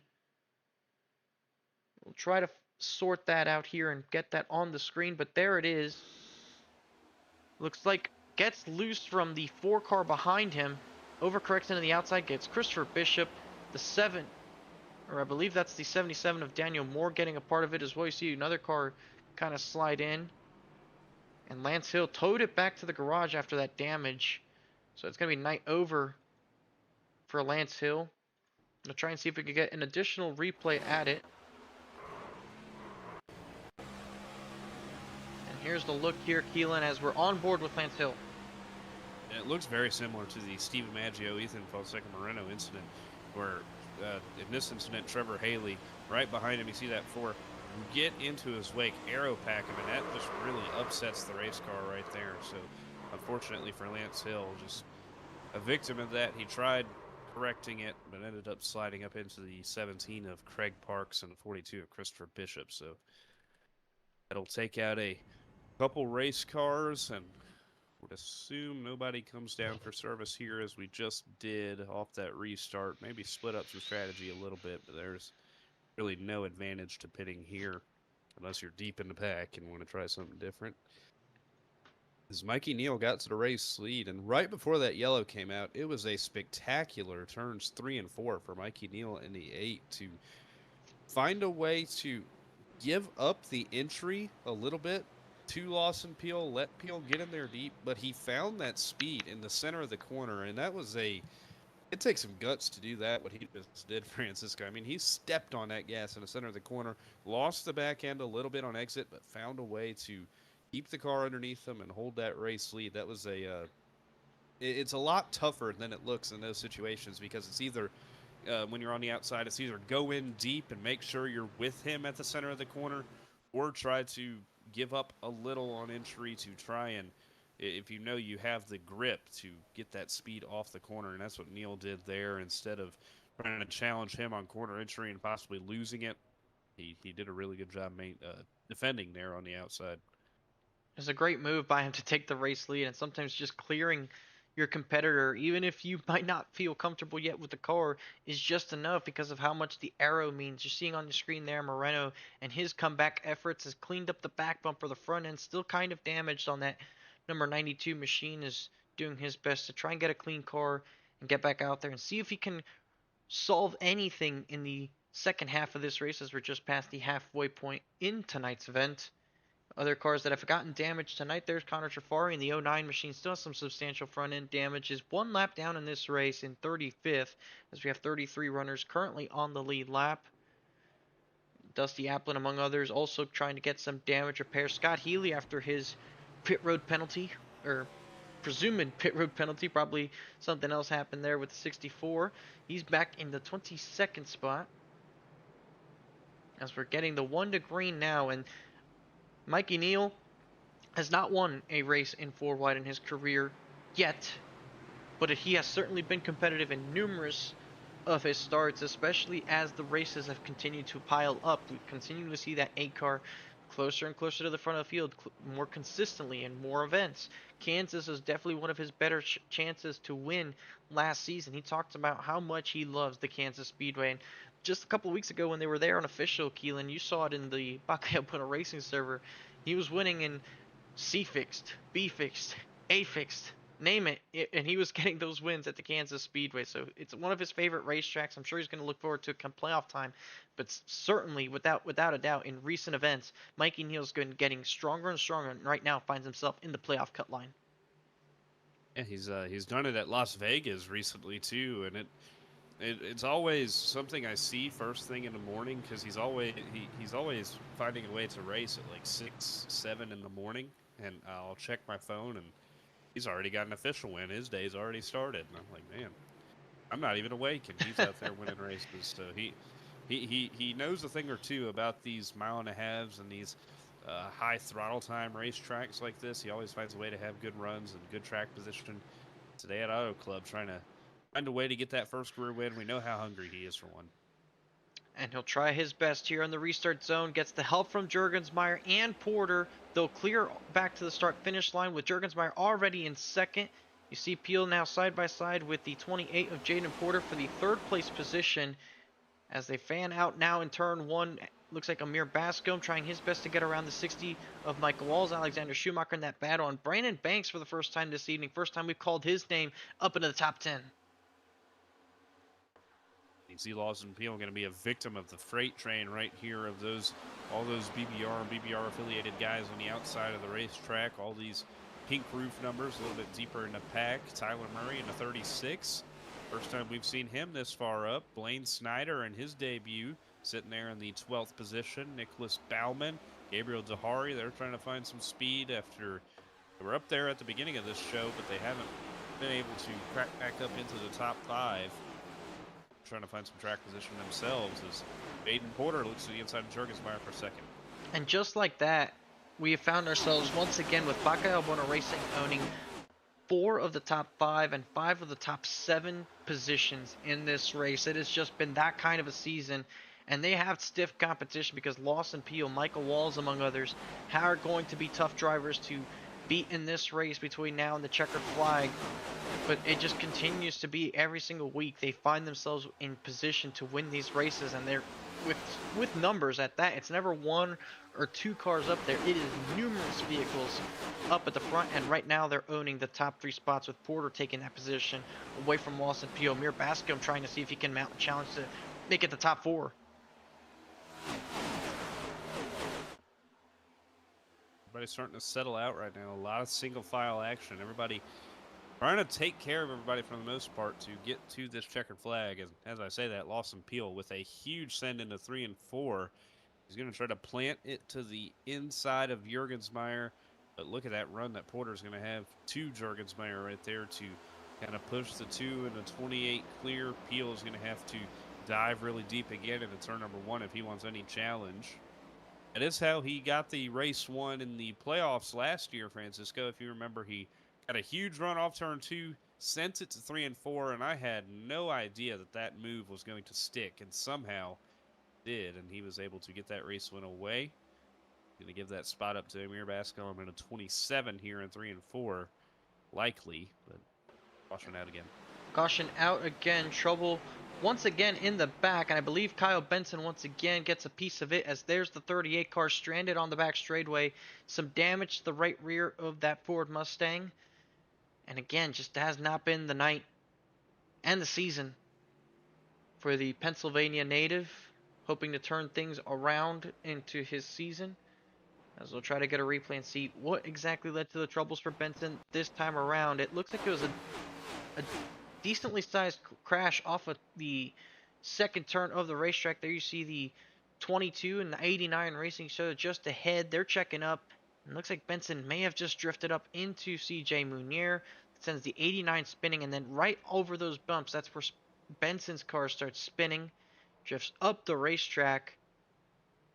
Right there, it looks like he may have started blinking out, but somebody must have hit him because now he has right rear damage. That's not a lot, but certainly not exactly helpful for him.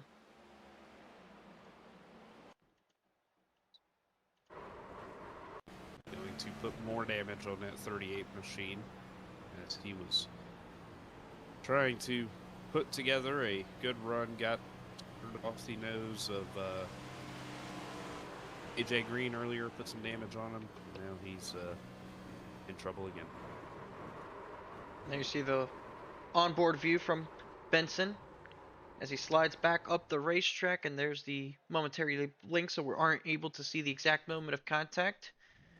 And unfortunately for Benson, it's going to be once again an attempt to try and do it all over again. We had a couple of splits down pit road. A couple of drivers are in the lane. Not everybody, though. Gabriel Dahari among one of them.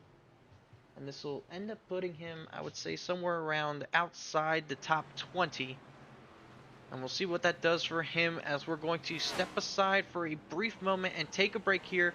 But you're not going to miss the action. We'll be back for the restart here from the Auto Club Speedway. You're watching 4Y TJ's Team Series Season 8 action live on the KBueno Racing Network.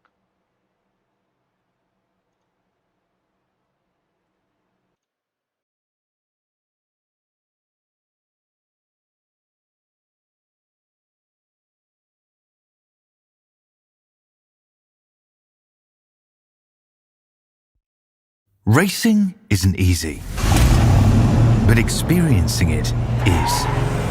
iRacing puts you in the driver's seat with the industry's leading sim racing game. Drive on laser scan replicas of the greatest racing circuits from around the world. Go head-to-head against other drivers chosen by skill-based matchmaking to ensure competitive racing at every level. Compete across all your favorite series. In officially licensed cars engineered to deliver the most accurate driving experience possible.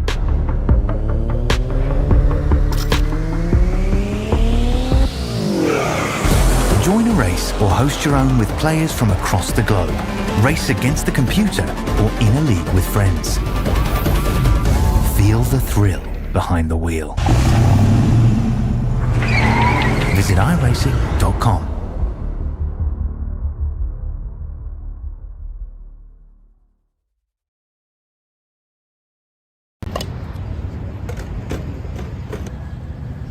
Let's go. What's up? Yo, what's up, Kenneth? How's it going, man? How are you? Good. How you been? What you got in the bag, man? I got a panini, I have a hoagie, I got it all through the Wall Rewards app. You can order it all through the app? You can order it all through the app. I can order it all through the app. The world is my oyster! By placing your order on the Wawa app, you can pick up at any time with ultimate satisfaction. Gotta have a Wawa.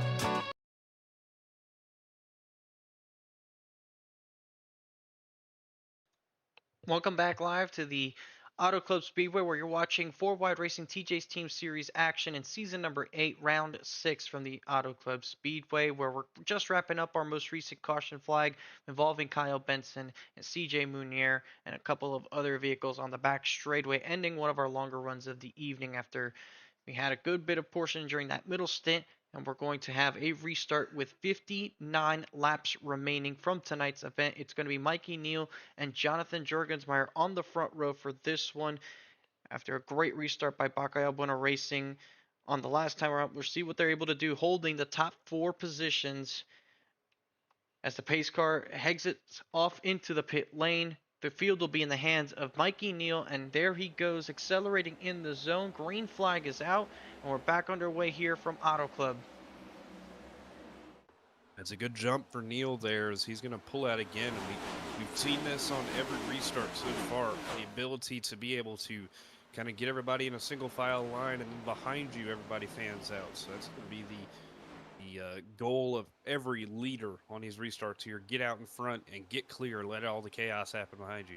And look at the run Amir Bascom got in the center of 1 and 2 to get to the outside of Porter and ultimately take that spot away. Porter struggled in the dirty air, and he might lose another spot here to Michael Walls, who's driven up into the top 5, slides up right in front of Lawson Peel. Peel's going to have to duck down to the bottom. There goes Alexander Schumacher trying to find a way to work with somebody to gain some positions. He's been around that 7th, 8th spot most of the race, and it's going to be the 12th car of Lawson Pugh that gets the advantage out in front of this group to remain inside the top 5. Move around the outside. Blaine Snyder trying to get to the outside of the 35 machine. He's going to drive himself up into the outside wall off the corner as a trouble spinning. So one car goes around spinning in the back. Wasn't quite sure who it was. Looks like Ethan Fonseca Moreno's around with Kyle Benson.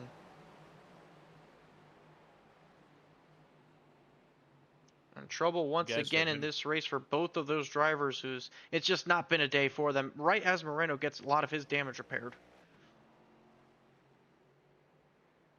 Yeah, he finally got that damage repaired for the most part. Trying to get some track position. Back-to-back yellows involved for Kyle Benson. So we'll see what happens here. See Benson up on the top side. Moreno just kind of drives into his quarter panel there. I don't think he got too much damage, so he probably got away with one there, but just kind of drove up into the 38 right there as the 38 was slowing down. 92 had that momentum, and I mean, trying to make up track position, he wasn't really looking to lift as hard as he could right there. Yeah, it looked like the 38 may have slowed down on exit, nearly got into the wall, was trying to get to the outside of somebody, and I think you see right there, tags the wall, checks up again, and I don't think Moreno's expecting. You see the contact with Dusty Applin is probably the biggest reason we saw the 92 spinning, but relatively it's a clean spin for both of these drivers who were already deep in the field. Nothing intentional on either part, so I think it's just a misjudgment, more so on Ethan's part, since he wasn't expecting the 38 machine to check up on corner exit like that. And I think they'll try to come in, maybe fix any damage they may or may not have on their cars, maybe put on a new set of tires, though they pitted that last caution, and try and continue on their merry way. It has not been a fun evening for either of those two. They're hoping that these final 50 or so laps can be the turning point that they need to turn their race around. As numerous cars will make their way onto the pit lane. We saw a couple pit under the last caution as well, one of them being Gabriel Dahari, who actively finds himself in the 15th spot.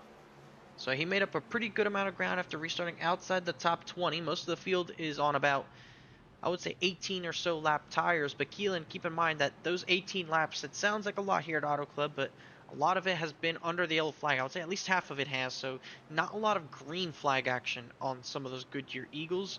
We saw just how much the two-tire effect had on Dahari earlier in the race, but as the track temperature has slowly but surely been dropping down, it may play a bigger role in track position rather than actually having any better tires.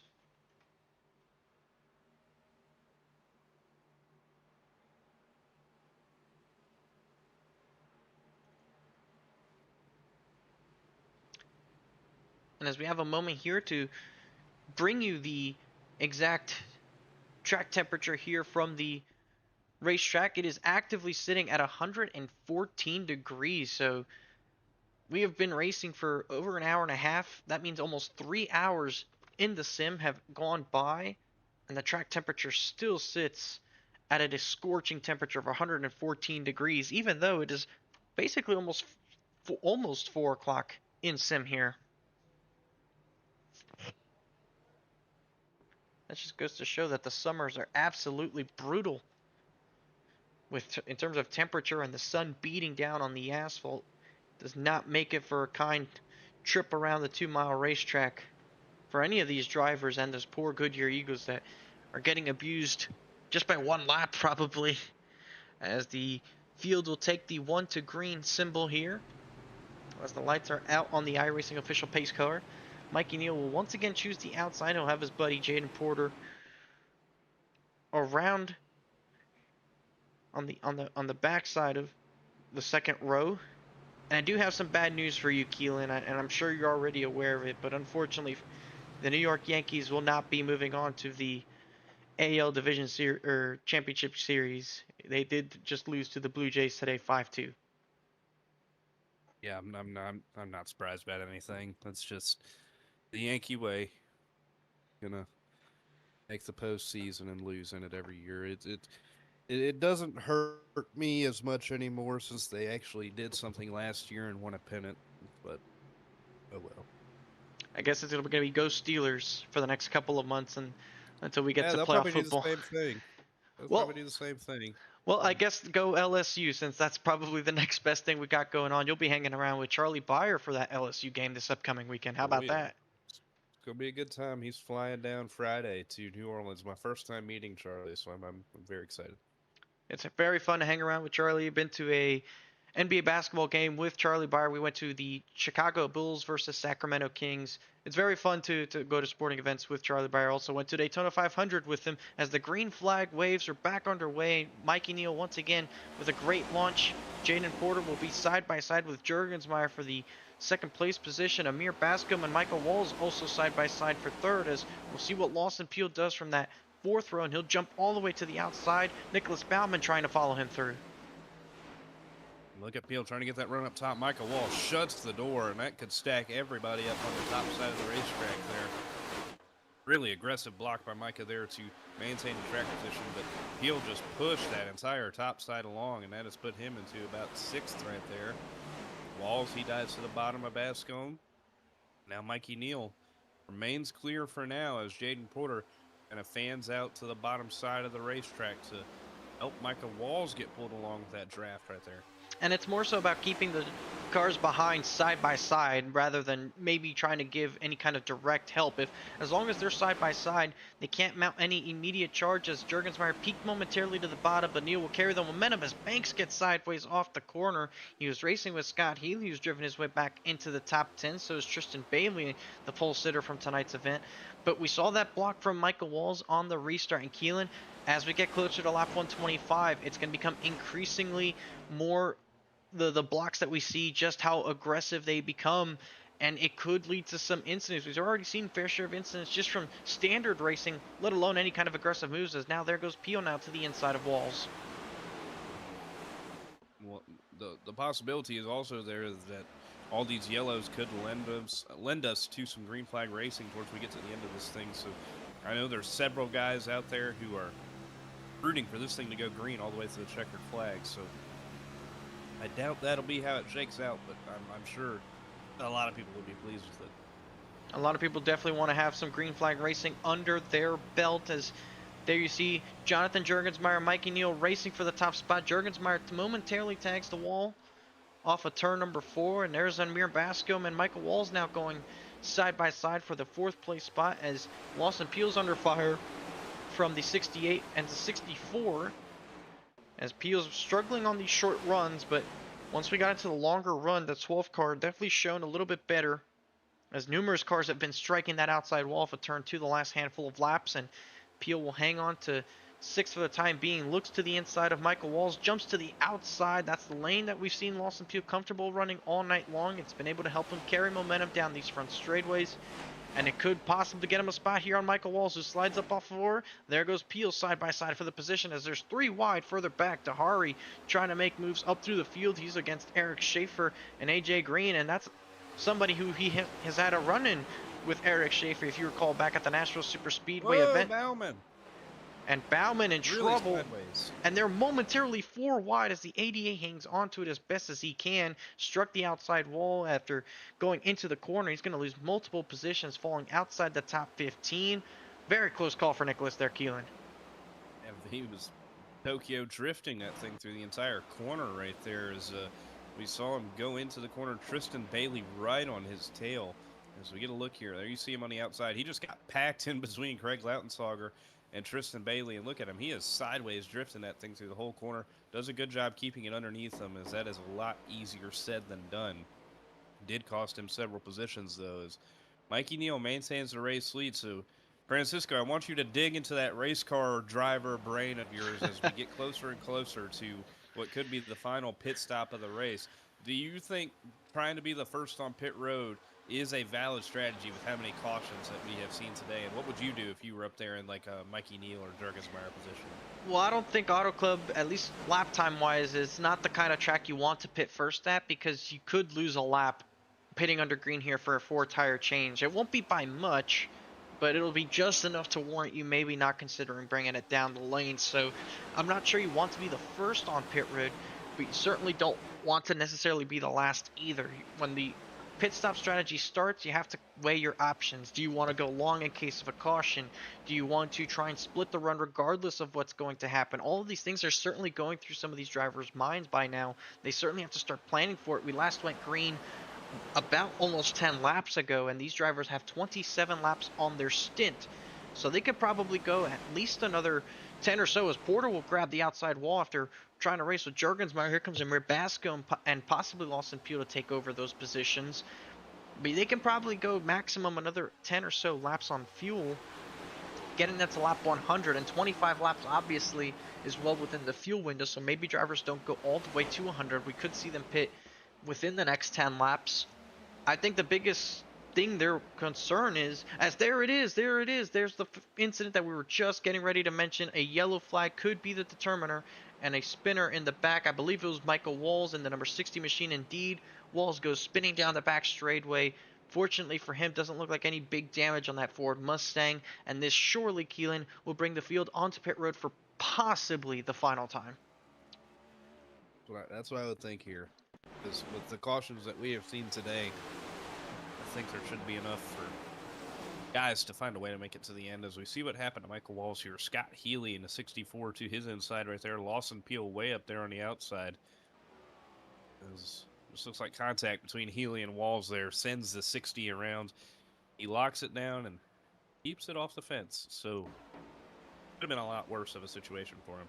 Yeah, it could have been a lot worse for the driver of the number 60, but it unfortunately looks like there was some slight contact with Scott Healy off of turn number 2 that resulted in the incident. And we're going to try and show the onboard here from Scott Healy as we trying to locate him on the track. There he is. And there's the look from the two-time race winner last season. Gets loose on the bottom, tries chasing it up, keeping up the throttle, and just slight contact, and that's enough to spin Walls down the back straightaway. Unfortunate for Micah, who had a good run going in tonight's showing. Fortunately, no damage, but he's going to lose a lot of that track position as the pits will be open, and I expect to see most of, if not the entire field, in the pit lane for their potential final time. There definitely is a chance they can get to the end on fuel, especially with help of caution flags. This could end up in an Indianapolis situation where you have to save fuel in case of overtime, so that's on their minds as well. And also, Gabriel Tahari, remember, he pitted more recently than everybody, so we could see possibly an alternative strategy here by the 72 to try to take some track position. You mentioned it early in the show, Francisco, about how pretty much every race in these next-gen cars lends itself to a fuel mileage situation. This race is going to be no different as the caution falls at the perfect time here. And it's 4 tires for Tahari. No 2-tire calls here from him. And I think it'll be one from Benson, though, as he'll win the race off of pit road with a 5.6 second stop. So no tires, for that matter, on the 38 machine. Fuel only to take the track position. Adam Alishire will take 2 tires to gain some track position for him. Looks like Randy Showers in the 22 will also do fuel only for his machine. But crucial to note here, Keelan, a couple of cars did stay out, and those include the 77 of Daniel Moore and the 71 of Curtis Kelly, who are currently 16 laps deep into their stint. What about trying something different here? Well, I don't. Benson's situation with no tires, it makes me wonder if he snuck onto pit road a little sneakily on that most recent yellow before this Michael Walls one. Because if that's the case, he only has, 5 lap old tires, something like that, 3 green flag lap maybe. So that's something different here as Daniel Moore continuing to stay out. I was wondering if maybe Moore and Kelly would pull down the pit road there, but they're going to come out and they're going to lead this field to the green flag, and that is going to change a lot of things up here at this race for the win right here, Francisco. I mean, because everybody, Mikey Neal, Jorgensmeyer, Porter, they're all going to have to worry about getting around these cars on older tires in front of them, and that could stack everything up.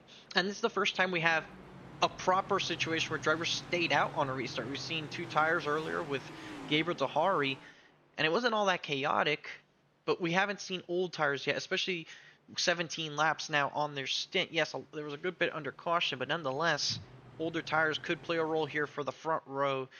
And the biggest point for not being too sure of what this strategy call is for, Keelan, is the fact that 17 laps ago is when they made their last pit stops around the lap 75 mark. That's 50 laps to go. That is well outside the fuel window here from Auto Club Speedway, where we were estimating it to be maybe towards the 35 lap range, maybe pushing 40 with the help of some caution flags. 10 laps around here is a lot. I'm not sure if they're going to have my kind of fuel tank to be able to stretch this one out, especially if we get ourselves into any kind of overtime slate. So maybe they're hoping for it. It would take a lot. Yeah, I think the only chance you have out here for staying out on the front row is this thing to just caution after caution, don't even get a lap completed. So, I mean, try anything you can for this track position, and these wins mean so much. So to be able to even have a shot at it, that's going to be the goal here. Is Daniel Moore, Curtis Kelly going to lead us to the green flag? All these fresh tires back behind him. First car on 4 tires is that 2 car on the outside of the second row. Keep your eyes on him and the 8 of Mikey Neal. And there's Curtis Kelly spinning the tires a little bit on that restart. Mikey Neal wasting no time, taking it 3 wide to the very bottom. You see cars diving it all the way to the apron, nearly 4 wide. Neal should have the advantage. He'll move up into second. We'll see if the older tires have any kind of grip. Already 4 wide throughout this field. Look at the runs everywhere. Mikey Neal, he's going to get clear of Benson. Can't quite get clear of Kelly, though, as Kelly going to have help from Jonathan Jurgensmeyer down the back straightaway. Side by side into 3 and 4. Kelly gets sideways right there going into turn number 3. A lot of grip loss going into turn number 3. That stacked Jonathan Jurgensmeyer up, and it allows Benson and Neal to get clear as Kelly somehow gets a run off of 4 to challenge Benson back. And we were 4 wide there in the middle of 3 and 4. Somehow they sorted all of that out as you see more 3 wide action later in the field. And look at freaking Lawson Peel goes sideways and he hangs on to it very impressively. He's going to lose a couple of spots, tag the outside wall, but Lawson Peel with a fantastic save as there's Adam Alishire with also a 2-tire call on his race car. Look at Tahari making an aggressive move to the bottom, closes up very quickly on Amir Bascom, and this is what we mentioned earlier in the show, that Gabriel Tahari has to play this careful. We talked about the penalty license points as there's 4 wide off the corner, nearly touching. Amir Bascom gets sideways off the corner. He's going to lose multiple spots. Tahari has to be careful in this kind of situation. If he causes an incident and the admins deem him to be responsible for the cause, it could lead him to being parked for the rest of the season, even if it's not egregious. He has to be careful here as Mikey Neal has taken the race lead over from the 77 of Daniel Moore, as that's going to put him into the race lead here as we'll get a look at the pass here. It was coming off of turn number 2. This was the lap that Lawson Peel got really loose. We were watching a 12 back there, but the 8 just finds a way to get a run down the back stretch, and look at that run he has as Daniel Moore probably had to get out of the gas there. As the caution comes out, that was the pass for the race lead right there to put Mikey Neal into control of this race. The live incident at hand that brings out the caution on a front stretch here. And it's Craig Lautenslager coming out of the front stretch grass, it looked like right there. Oh, and Adam Alishire around on the front stretch. So we were showing the replay of the pass for the lead, and in that time, a yellow flag waves. So we'll have to get a proper look at it to see what even occurred to here. We saw a lot of crazy racing going on at the front of the field, and this happened inside the top 10. You see Tristan Bailey, Lawson Peel around here. There's Trevor Haley, who's had a couple of cars spin off his front bumper. It looks like aero packing. They get nearly 4 wide. Alishire struggling to hang on, and oh man, Craig Lautenslager nowhere to go in that 13. Gets into the back of the 10 car. Luckily for Lautenslager, he goes through the grass, but he's going to have some left front damage from hitting the number 10 machine, who spins through the grass and is able to keep it going. No big damage to Alishire, and a quickie caution here, and just like that, Daniel Moore was able to maintain the 2nd place spot throughout that whole ordeal. And Mikey Neal has turned himself over into the race lead. Daniel Moore again staying out of pit road, not coming in for service. And I mean, no 17-lap old tires. They held up a lot better than I thought they would, Francisco. I mean, Daniel, he had decent speed to keep it out front of Mikey Neal before that caution flag came out. Same for Curtis Kelly, still up there in the 6th position. But Mikey Neal in the 8 machine, he's put himself in the race lead here. He's got himself up into an excellent position to possibly go out and win this race, and why not have a chance to talk with the race leader? Mikey Neal is now joining us in the booth from the race lead. And Mikey, you've ran a great race all night long, had a great qualifying effort. You're on a great streak of momentum going for you. What's it looking like fuel-wise, and what was it like making that pass for the lead there? Yeah, let's go back here. A good pole or a good qualifying lap. I started 36th. Just want to get that out there. But I drove through. Right now, we're pretty tight on fuel. With this caution, though, I think we'll be pretty all right. Strategy is just stay out front. I just got to let everyone else make mistakes, and that's what I've been doing. And letting everyone make their mistake, getting by them that way. And that's exactly how I got the lead there. So, working with my teammates this race, we're just trying to keep the lead, do the best we can. And I'm having a great time out here. I'm just happy to be here every single night, every Wednesday night that is. And, leading a race is awesome. So, so far, good night. I hope we're putting on a good show for all the fans out there. That's a fantastic answer there, Mikey. A great summary of how your race has gotten here.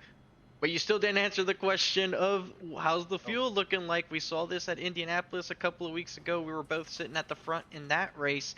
Is it a similar situation? Are you that close on fuel, or is the margin for error here between now and the checker flag a little bit greater? I'm not going to completely give away, but We're doing fine, doing fine. I feel confident in myself here on this run. If we need to save a little, we'll save a little. If we need to push, we're gonna push. Either way, the goal is to bring this car home in P1, and that's what we're gonna do tonight. And my Turner and Associates Chevy Camaro has been super quick tonight, and so just trying to get a win out here for BBR. We're gonna do the best we can. We wish you Real luck. quick, is that a full Buckeyes uniform that you have on as a Oh yeah, in the cockpit right there? oh yeah, yeah. Looks like the Buckeyes jersey, Oh, it fire is. suit, and a Buckeyes helmet. It is. It is. Wow, that's a Wow, great catch cool. there, Keelan. I don't think I've ever seen anything like that before. That's cool. Well, we wish you luck in these final 30 or so laps from this race, Mikey, and we hope to be talking to you by the end of it all. Good luck in these final closing laps. Thank you, boys. As Mikey Neal, KBueno Racing driver, trying to capture his first career win, and he's in a pressure-filled situation. And you know what, Keelan? I don't blame him for not giving me the full answer, but you know what that tells me? Every time a driver says that, they're usually bluffing. And I know that from experience. That's why I stopped bluffing, because usually that's the code for we're that close. So definitely a good portion of the field is probably going to have to save a little bit in case of overtime. They might be okay for the checkered flag, as we'll get into the restart zone once again. And it's Mikey Neal and Jurgensmeyer getting a great launch. Curtis Kelly gets a not so good restart. He's going to lose multiple spots along with everybody in the outside lane. Look at Kyle Benson jump up there. So does Daniel Moore and Jaden Ford in the top 5. We got to remember those two guys in Jurgensmeyer and Mikey Neal in the same voice chat right now for KBueno Racing. So those two guys probably giving each other a countdown as they get to the restart, and that allows them to get a good jump as Daniel Moore slides himself into the 3rd spot. Kyle Benson tucked in behind him. See if that 77 can make another run at the 2 of Jurgensmeyer for 2nd. Look at Lawson Peel and the gain that he has made all the way up to 4th now. On this restart, he restarted back around the 10th position, so this is a monster restart for the 12 of Lawson Peel. And we've been seeing a lot more aggressive contact as look at Tahari just drive to the outside of Tristan Bailey there, going into turn number 1, trying to rip the boards and take advantage of clean air as Kelly is struggling for a handle on his race car. He's going to start losing some positions here. We're seeing a lot more contact with the wall, with other cars, and it could play some trouble here in the closing 25 laps of this race as we've reached lap 100. And Keelan, the best finish that Mikey Neal has had here at the Auto Club Speedway in this series was the first Auto Club race here back in season number 7, where Steven Maggia took over the race win. It was an 8th place finish at the end of the night as Tahari is on a charge. He is absolutely flying the last couple of laps here. He's worked his way back into the top 5. You know how hungry Gabriel Tahari is for a race win. That one career win came back at Iowa where he dueled Brandon Hawkin all the way to the end of it.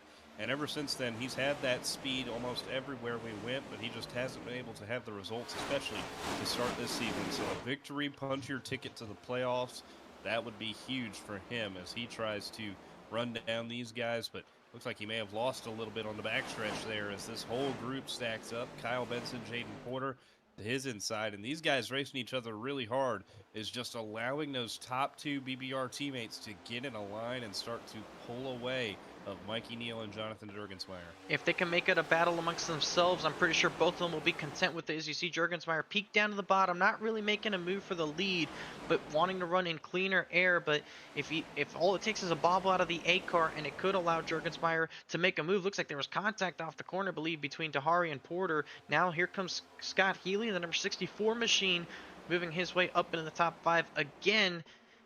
And it's going to be very tricky for any one of these guys to break away from this group and run down the race leaders, especially with Daniel Moore holding serve in that 3rd spot. But you see the big run Tahari gets. He's going to get boxed in. He drives it up to the outside, 3 wide.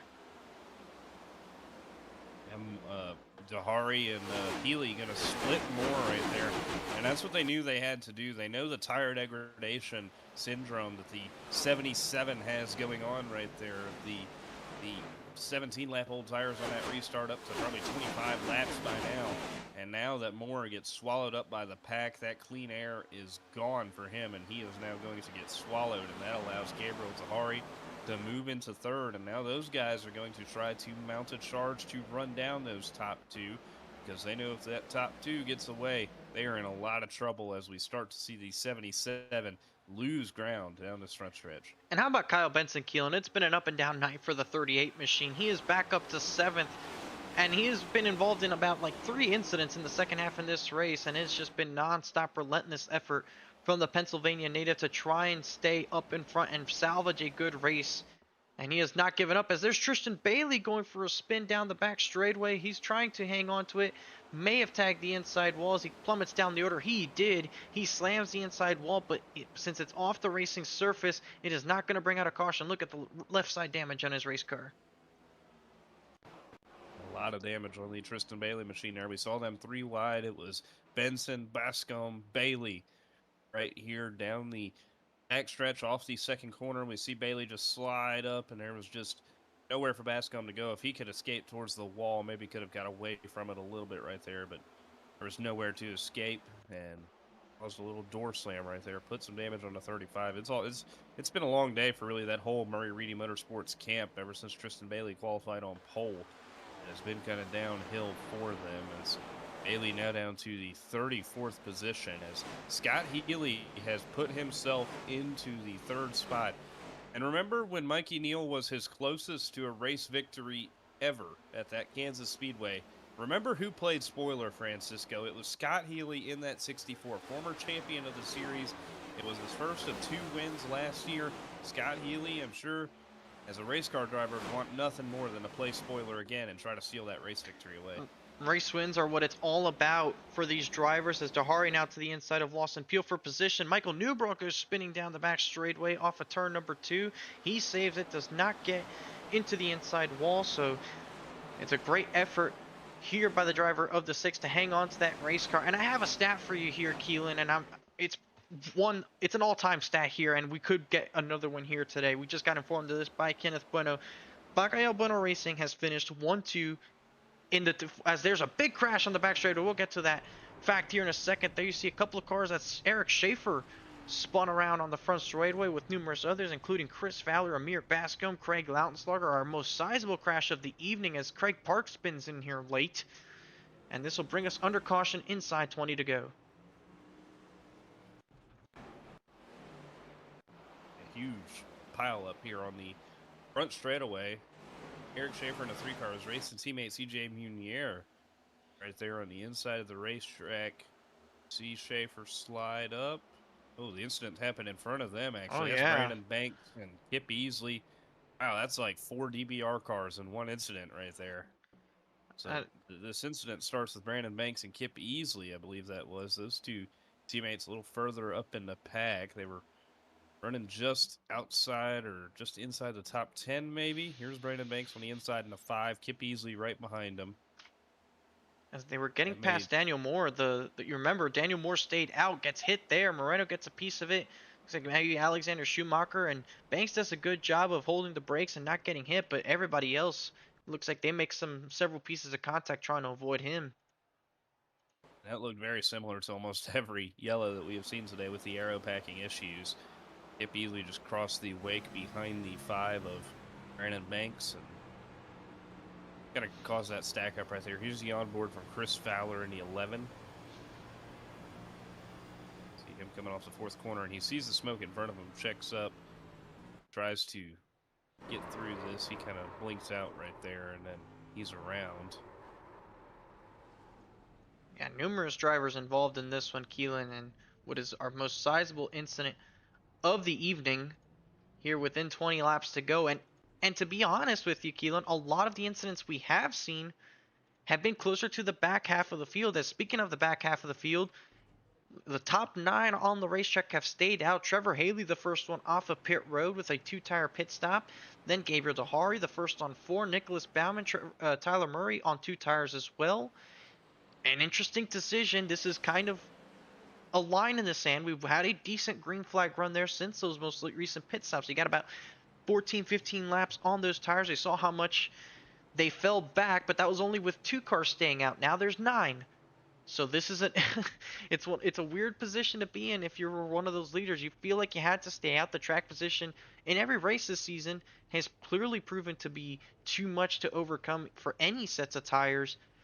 But Auto Club Speedway, with how wide it is and how many people did actually pit here, And with how many laps remaining still to go, if they continue to the green flag, it could just be enough laps for anybody to make a move. What are your thoughts on those moves? It's going to be tough, and the only reason I say that is because we see the clean air and how much it benefited a guy on older tires like Daniel Moore. I just feel like even on these fresh tires, maybe a little bit deeper in the pack, it'll be easier to make up ground. So, maybe you finish better than you originally, we're gonna finish. But I feel like as far as racing for the win, it's really Mikey Neal, Jurgensmeyer, and Healy. I just feel like the race is going to be between them, just because that clean air is of such importance. So we'll see how that all pans out. I just feel like track position is too important in my opinion, and I feel like we have seen that today. And it's not like these guys are on the oldest tires that we have seen out on the front today. I mean, about 10 green flag laps maybe.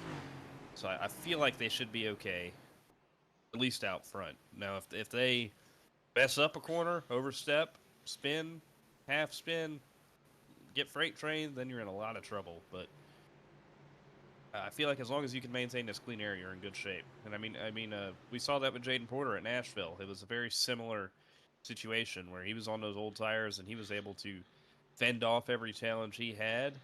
I just feel like it's too important to have this clean air for it to come back to bite you. We'll have to see if it works out. KBueno Racing, in their 4 victories this season, have had a 1-2 finish to go along with it. It is the only time in series history where there's been 4 consecutive 1-2 finishes by the same organization. Will today be number 5 as we're back into the green flag? Mikey Neal gets a great jump, just barely gets out in front of Jurgensmeyer, has to move back up as well as Scott Healy gets a great jump for 3rd, trying to see if he can put some pressure on Jurgensmeyer for that spot. And I would rather have Jurgensmeyer behind me than Scott Healy, so I'm wondering if that block maybe hurt it a little bit. That's going to open the door for Scott Healy in the 64 to possibly take that spot away. But instead, it's going to be another BBR teammate in Jaden Porter that's going to slide into that 3rd spot. So now BBR kind of moving themselves into a 1-2-3 position as Blaine Snyder making his debut in that 7 car. How about his run sitting in the 5th spot? A great run after an early struggle for the number 7 machine, getting involved in an early incident, but here he sits inside the top 5, approaching 15 laps to go, so it could be a career day in his debut. And how many times have we seen drivers win in their debut in this series? We had Steven Maggio do it at this very racetrack last season. Colin Forster was one of those drivers to do it as well. Could today be the day for the driver of the 7? Has a couple of positions left to go, but don't count him out just yet. Highest driver on tires is Trevor Haley and Nicholas Baumann. They've worked their way up to 7th and 8th. There's that 4 car, and those 2 Dark Horse Racing drivers have never gone to victory lane in a points-paying event. Nicholas Baumann won the All-Star race last year. Trevor Haley has 2 open victories, no points wins for either of those 2 on that organization. And we'll see if in the next 14 laps they have enough tires to get up through there and pass everybody. It's going to be very difficult, but at the front it is 3 KBueno Racing drivers holding serve at the front of the field. Neither of these top 2 have found their way into victory lane and points-paying race either, Francisco. So our odds look pretty decent that we get a new first-time winner today if that opportunity presents itself. Several guys up in this mix have yet to win as Nicholas Baumann clears for 5th. Now he's going to start to set his sights, and remember, those tires, they become a little bit more of an advantage every car you pass. You mention it all the time, the deeper you get in the field, the worse the dirty air is, but the further you get up the field, the better the clean air is. So more spots Baumann makes up, the better off he'll be, as Gabriel Zahari now moving himself into 6th. Going to try to challenge Baumann as Baumann starts to reel in the Healy machine in the 64, and Porter, and Jurgensmeyer and Neal. And if you're Nicholas Baumann, you can't just drive these tires right off the race car either, because you still have to save a bit of tires. 12 laps here is a pretty long distance, and though he has an advantage, if he burns them off, he might never make that pass for the race lead, or maybe he does and he'll have to hold on and try to fight it out to the end. So he has to save at least a little bit of tire to try and contend with in these closing laps, but he still has a long way to go before he can get to the race leaders. He has to get by this pair of drivers battling for the 3rd spot. And a really good run off turn 4 of that last time, and he kind of helped Porter out, but did not get that great run off of 1 and 2 right there. Has to settle in behind Healy, but this is kind of what he's doing right now, ripping the top side of the fence, very similar to what we see Lawson Peel doing in the early stages of this race. It's getting him momentum off the corners, and he's going to try to close up to the back of the 64 here, see if he takes it to the inside or if he's going to try to stick it to the outside. And that's what he's trying to do, is stick it to the outside and make that up. But he's got to get a little bit more ground made up in the center of the corner if he wants to make that work, because right there tucked in behind Healy is not much of an advantage because of that air that he is stuck behind. He has to find clean air somewhere on this racetrack, and if that means moving to the bottom, that's what he's going to have to do. He can't just run the boards here with dirty air right in front of him if he wants to be able to make up this ground. He's going to have Gabriel Dahari on 4 tires to his inside, trying to pass him for position here, contend with for the win. But you also have to consider the fact, Keelan, that with every passing lap that they don't complete the pass, the tires will equal out more. As they're stacking it up here on entry, they about accordioned up with everybody catching up to Mikey Neal. That's not going to help the cause of the 88 or 72. It does open up the door for him to get to the outside of Healy, so that's another position in his favor if he can make the pass here. But if Porter runs the top in front of him, that advantage is kind of gone right there. Again, it's just, if I'm Bauman, you're kind of wedged in a situation right now, but I think if I was Bauman a couple laps ago, I would be searching a track just for a little bit more, because if I'm stuck on the top, there's contact, and there he is in the fence, and Healy around on the front straightaway. Healy spins and backs it into the inside wall. Kyle Benson gets a piece of it as the caution flag waves inside 10 laps to go. And big damage to Tyler Murray's car. It is destroyed on the front end. And that is not an ideal ending for what was a strong running for Scott Healy, as he sits on the front straightaway trying to tow the car back. There's the 64 machine, as actually he hit that inside wall with the back end, but it has a relatively clean car. We saw that as it was going on, and we'll try to get the replay for it. And at least on the live look, it looks like side draft possibly gone wrong, if I had to assume. Here's the look from here. Looks like, I think the 88, I'm not sure if there was iRacing contact there between himself and Dahari that led the 72. Is look at that hard hit to the back end, and then the 7 and 38 make contact. The 64 clips the 36 in the process, so numerous incidents going on here. We'll try and get the onboard from the 72 to see if there's any iRacing contact, because that looks like it most likely is what started this whole thing. Yeah, he's trying to get up there and run as close to the 88 as he can. Just tags him a little bit. Remember, we talked about Gabriel Dahari having to be careful today, trying not to cause any incidents, and that definitely wasn't as egregious as we have seen here in the past. Just looks like he was trying to side draft and barely tags the 88, and we'll see what the admin team think about that. But I think the story is told pretty well right there. He's just trying to side draft as close as he can to that 88 machine and just barely tags him. Yeah, it was from Tyler Murray. There was really nowhere to go as Scott Healy shoots back up the racetrack. He's still in the gas. So there you see he's just nowhere to go, gets tagged, and then gets into his teammate of Kyle Benson right there. Well, it's lucky that the engine didn't immediately blow up on that 36, but you can imagine it was just about equally as done as he towed it back to the pit lane with huge front end damage. And that is one of our bigger crashes of the evening as well. It happens inside 10 to go, and that's probably the kind of caution Mikey Neal wanted to see. Gets to save a little bit more fuel, but very importantly, it holds those on tires. In this case, Bauman and Dahari made some contact. Bauman may have some slight right front damage to his car, and if you're Mikey Neal, who's been picking in the outside lane on these restarts, is this the time you want to restart on the bottom as a way of trying to keep those tires behind somebody who maybe doesn't have the best idea of when you're going as a advantage to you? I think that's what I would do here, because I don't want to be counting down Gabriel Dahari. I'd rather be counting down my teammate Jaden Porter on pretty equal tires to me, and kind of wedge Dahari in a box there behind Juergensmeyer. That's at least what I would do in that situation. But the top has been working for Mikey Neal, so if he feels like he could hold off Tahari anyway, maybe just stick it to the top, do what you've been doing, try to get that good jump and get clear of Jurgensmeyer and race it off turn number 2. But there's a lot going through his mind right now if I'm Mikey Neal, and just getting a little bit more nervous every lap. But I'm happy that if I'm Mikey, I'm happy that we got that run of about 5 laps right there, just to kind of equal out the tires of those guys behind me just a little bit more. Try to kill that advantage of the 88 and the 72 just a little bit more, because now there's going to be less laps for them to try and mount a charge, and the tires have a little bit more wear on them. It's equaling out a little bit better. So for a short run, it could be all Mikey Neal needs, who finds himself in a similar spot as Indianapolis, where he was running second in that event, Keelan, where the late cautions started to pile up. There was different strategies, and in this case now he's leading this race, and he is hoping for either more cautions or for a run that just happens to get him to the white flag in a good spot.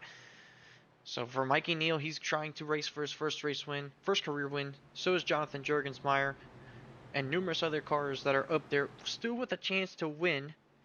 And last season, Keelan, there were 3 drivers who happened to capture their first career victory over the first 15 events of the season. If Mikey Neal or Jonathan Jurgensmeyer or anybody else in this field who can win for the first time in their career in this series, they'd become the second driver to do so this season after Michael Walls. So new drivers capturing wins, whether it's their debut or just having success in their rookie season, it's no stranger to this series. And it takes all the pressure off of you for the rest of the regular season. Your ticket is punched into the 4-wide playoffs, and you have a shot at the championship. So that is how much a win means, and we've seen the emotion on some of these drivers when they get those race wins. So I know Mikey Neal will probably be one of the most elated drivers we've ever seen in victory lane if he can get this one done. He'll have 5 laps to go as of this restart to try and make that happen. There's still 32 cars currently on the lead lap with a chance to win. A struggle for Dahari getting up through the gears from 4th. It's a great restart for the top 4. As there you see Jaden Porter pushing Mikey Neal out to the lead. Nicholas Bauman looking for a move. Porter peeks to the inside as well as the caution flag waves immediately. So we're going to rack it up and do it again. Looks like trouble for Michael Walls, and another sizable crash here involving, looks like the 13 of Craig Lautenslugger. I believe a car on the inside as well who may have towed it back to the lane. I think that was CJ Munier. And after recovering into the top 10, Michael Walls will have more trouble here in a restart inside 5 laps to go. And I'll tell you, Keelan, it has not been kind the way these races go inside of 5 laps to go for Michael Walls after being involved in that incident with Michael Newbrough with 2 laps to go. Now another incident here at Auto Club Blight. This one all started from that stack up from Gabriel Dahari in a 72, not getting through the gears as well. You see that entire top side stack up. Michael Walls tries getting it to the middle, and there's just not enough room between Alice Shire and Schumacher. Causes the 60 to go around. Craig Parks tagged him right there. And looking at it there, at least from the onboard, Keelan, he tried to go through the middle. The car kind of lazily spun towards the outside, and then after making contact with the outside wall, it doesn't appear as though he made a lot of effort, I would say, of staying off the racetrack. It doesn't look like he got any steering damage from that. It wasn't the safer barrier wall, which damages you much easier, but it doesn't look like he made an effort of staying out of the way, kind of let the car drive itself down, and unfortunately collected a couple more cars. As you see, Schaefer was able to stop in time and get by, and unfortunately for a couple of other drivers, they're going to get a piece of it here late. This is going to be the incident that puts us into 4-wide overtime. So another overtime restart, and we have had overtime in every race this season outside of Montreal so far. So every oval race, we have had an overtime restart. Today's going to be no different. Here's a look from Craig Lautenslugger in a 13. Tries to shoot it to the bottom, locks it up to try and stay out of it. It doesn't look like he hit anything, so he should be all right. And I would like to say, Keelan, that technically speaking, Daytona did not have an overtime restart. The last caution in that race, the last restart happened with 5 laps to go in that event. We went green to that final run, which again, it goes back to the point we mentioned earlier in the show, how Daytona has kind of been the outlier compared to most typical ovals we've had. A lot of great racing, but mostly caution-filled events at these non-super speedways, and then Daytona was probably one of our cleanest oval events of the season. Yeah, I mean, it's weird because usually it's the opposite. Usually we have Daytona where we can't make it a lap, but it's kind of been the opposite this season, and I think that's contributed to the heavily competitive field that we have here in four wide. Everybody has a shot to win. I mean, top to bottom, all 40 guys who grit up and make the race all have a shot at victory. So when they feel like they have that opportunity, they are going to go for it. The aggression ramps up. Beef Channel gets a little heated sometimes, but Oh, and look at for the this. most part, Look at this. Mikey everybody Neal's going to loves take the over lap. the outside lane, and I was thinking about talking about this as a possibility to see Mikey Neal maybe try to go for a different lane here now that Dahari was at fourth, with Bauman being on the better tires and now up to third with the timing of that caution flag. Neal smartly chose the outside lane to have Porter in front of Bauman, but also have Jurgensmeyer behind him with Dusty Applin third and Dahari sixth. What do you think of that move by the 8 car to now choose the high side, knowing that the driver with the biggest advantage is now not behind him? Last thing he wants is to be clear for that race lead, and the guy on fresh tires in second being clear as well. So try to do what you can. And I know Jurgensmeyer's in that call with him, so I don't know if he's going to be counting him down here, but I I think it also could just be a who do you trust more? I mean, do you trust somebody you can talk to right now, or do you trust somebody in another voice chat plotting against you right now? So we'll see how it goes. But Mikey Neal has been the dominant car of the day since that latest pit stop about lap 80 or so. He got the race lead away from Lawson Peel and has not looked back as he's looking for that first career win. I'll let you in on a little secret. I tried to still count down races towards the end of that Indianapolis race. All it took was one really good restart from Michael Walls for me to not give a countdown anymore. Then I just said, I'm going to go in this general location. That could be what Mikey Neal does here on our first attempt of overtime. A great restart for him and Jurgensmeyer and even Dahari, as Porter will fall back to third. Jurgensmeyer has a great run, but he's going to continue pushing the 8 as we approach turns 1 and 2. Dahari clears for third. Saw Bauman, he moved up to the top side of the racetrack, so now Mikey Neal, he's going to be in full defense mode down the backstretch here. Going to try to defend as they are 3 wide for the second position. Kind of exactly what Mikey Neal wants to see. He wants to see these guys fighting each other, allowing him to pull forward. Now, if Gabriel Dahari could find a way to get clear for second, he's right in this mix as Mikey Neal trying to power it off the fourth corner here at Auto Club. Dahari going to get clear for second, and now Mikey Neal's going to take the white flag, and he's going to have Gabriel Dahari hunting him down for the race win. Does he have enough left in the tank, Mikey Neal, for this race win? We have taken the white flag. This race will be official no matter what. And now, which line do you run? You see the 72 run up high. He's going to have a big run here on Mikey Neal. He's going to have to be up to the 8 to defend this big run. You see the draft is going to play a role. Which way does he go? He peeks to the bottom, not letting the 72 go to the inside, forces Dahari to go to the outside. Dahari tries to switch it up. There's Jurgensmeyer, ready to pounce if anything happens to the top 2. Dahari is starting to creep down low, and he gets into Neal. He'll spin Neal off the corner. Jonathan Jurgensmeyer goes by both of them. He'll steal the win from Auto Club.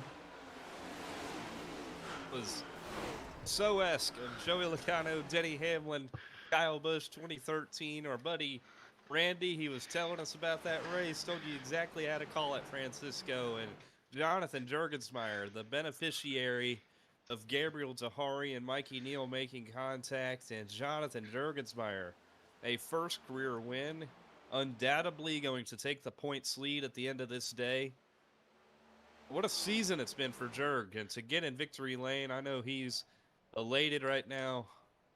Broken for Mikey Neal, though. I mean, he was right there, did everything right, but Jonathan Jurgensmeyer puts it in victory lane for the first time in his 4-wide career. Going to put it in the Paul's setup shop victory lane. And what a season it has been for him, Francisco. Like I said, it is going to be Another great finish for Jurg. Put himself in the 4-wide playoffs. His first full-time effort. What a win for that, too.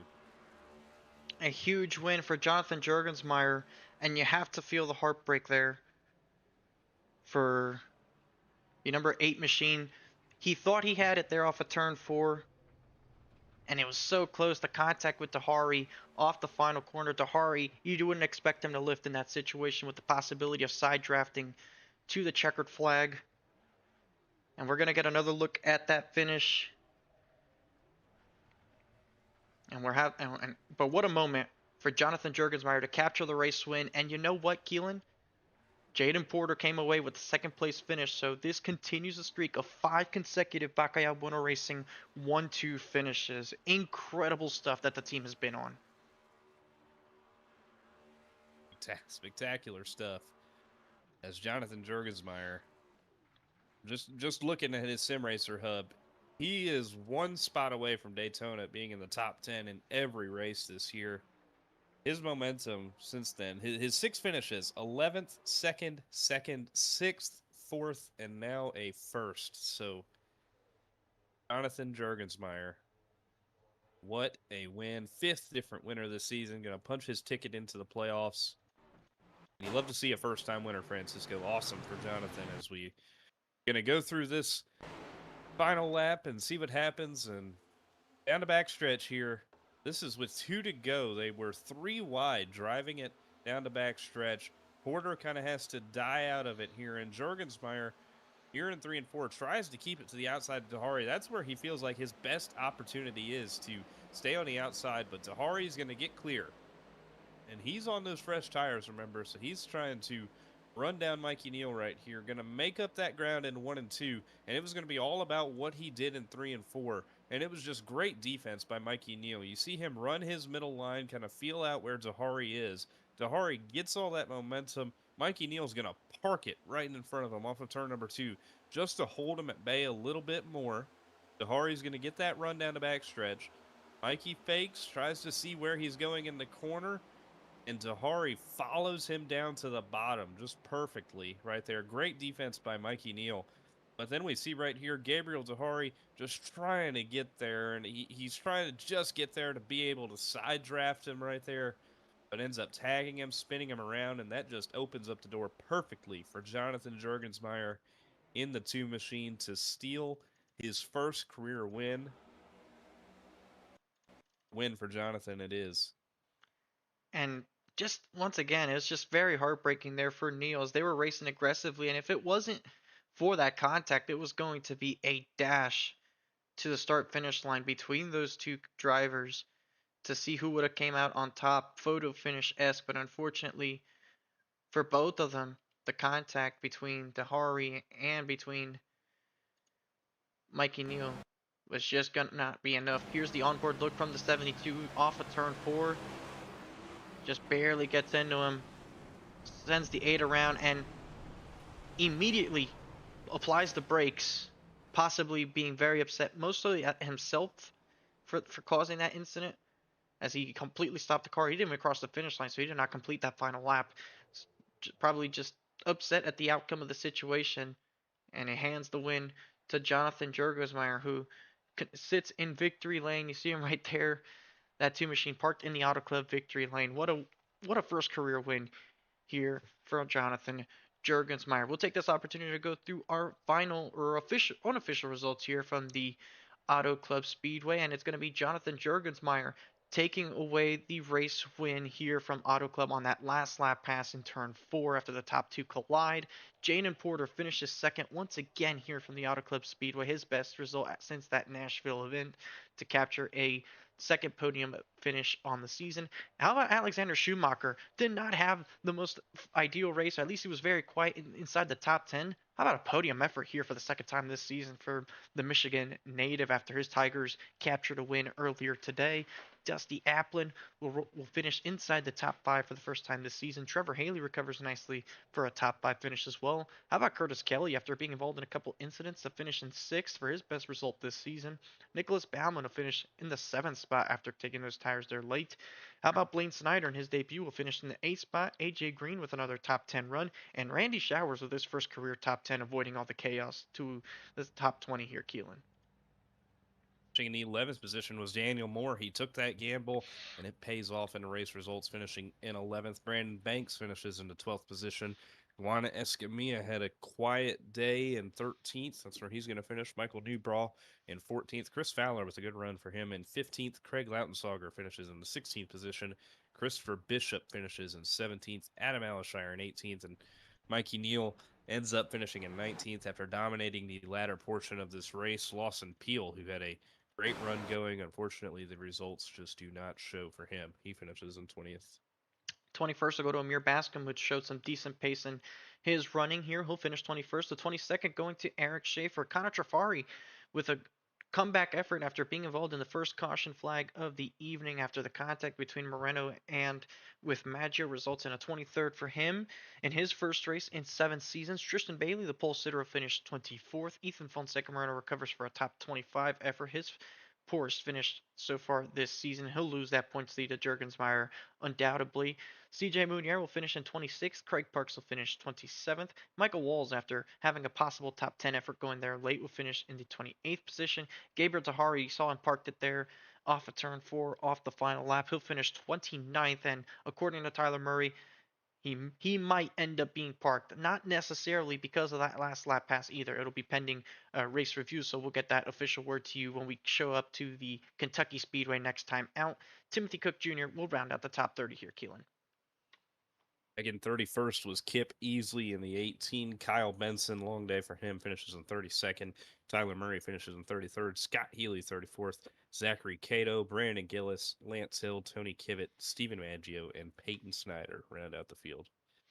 That concludes our 40-car field for our unofficial results here from the Auto Club Speedway, and we'll move on to our post-race coverage here on the KBueno Racing Network, where we are standing in victory lane for the very first time with Jonathan Jurgensmeyer. And Jonathan, I know, trust me, I know, in turns 3 and 4, I don't think you were thinking about necessarily winning that race, but somehow the seas just parted for you. You stood your ground. You were holding on, racing possibly for what you thought was a third place spot, and then all of a sudden the contact between the Dahari and Mikey Neal occurs in front of you, and there you go. You got a clean run to the start finish line, and you're winning your first career race. Just talk us through what it was like in those closing laps, working with your teammates, trying to manage those restarts, and then what was your mindset going into that overtime before the contact was made?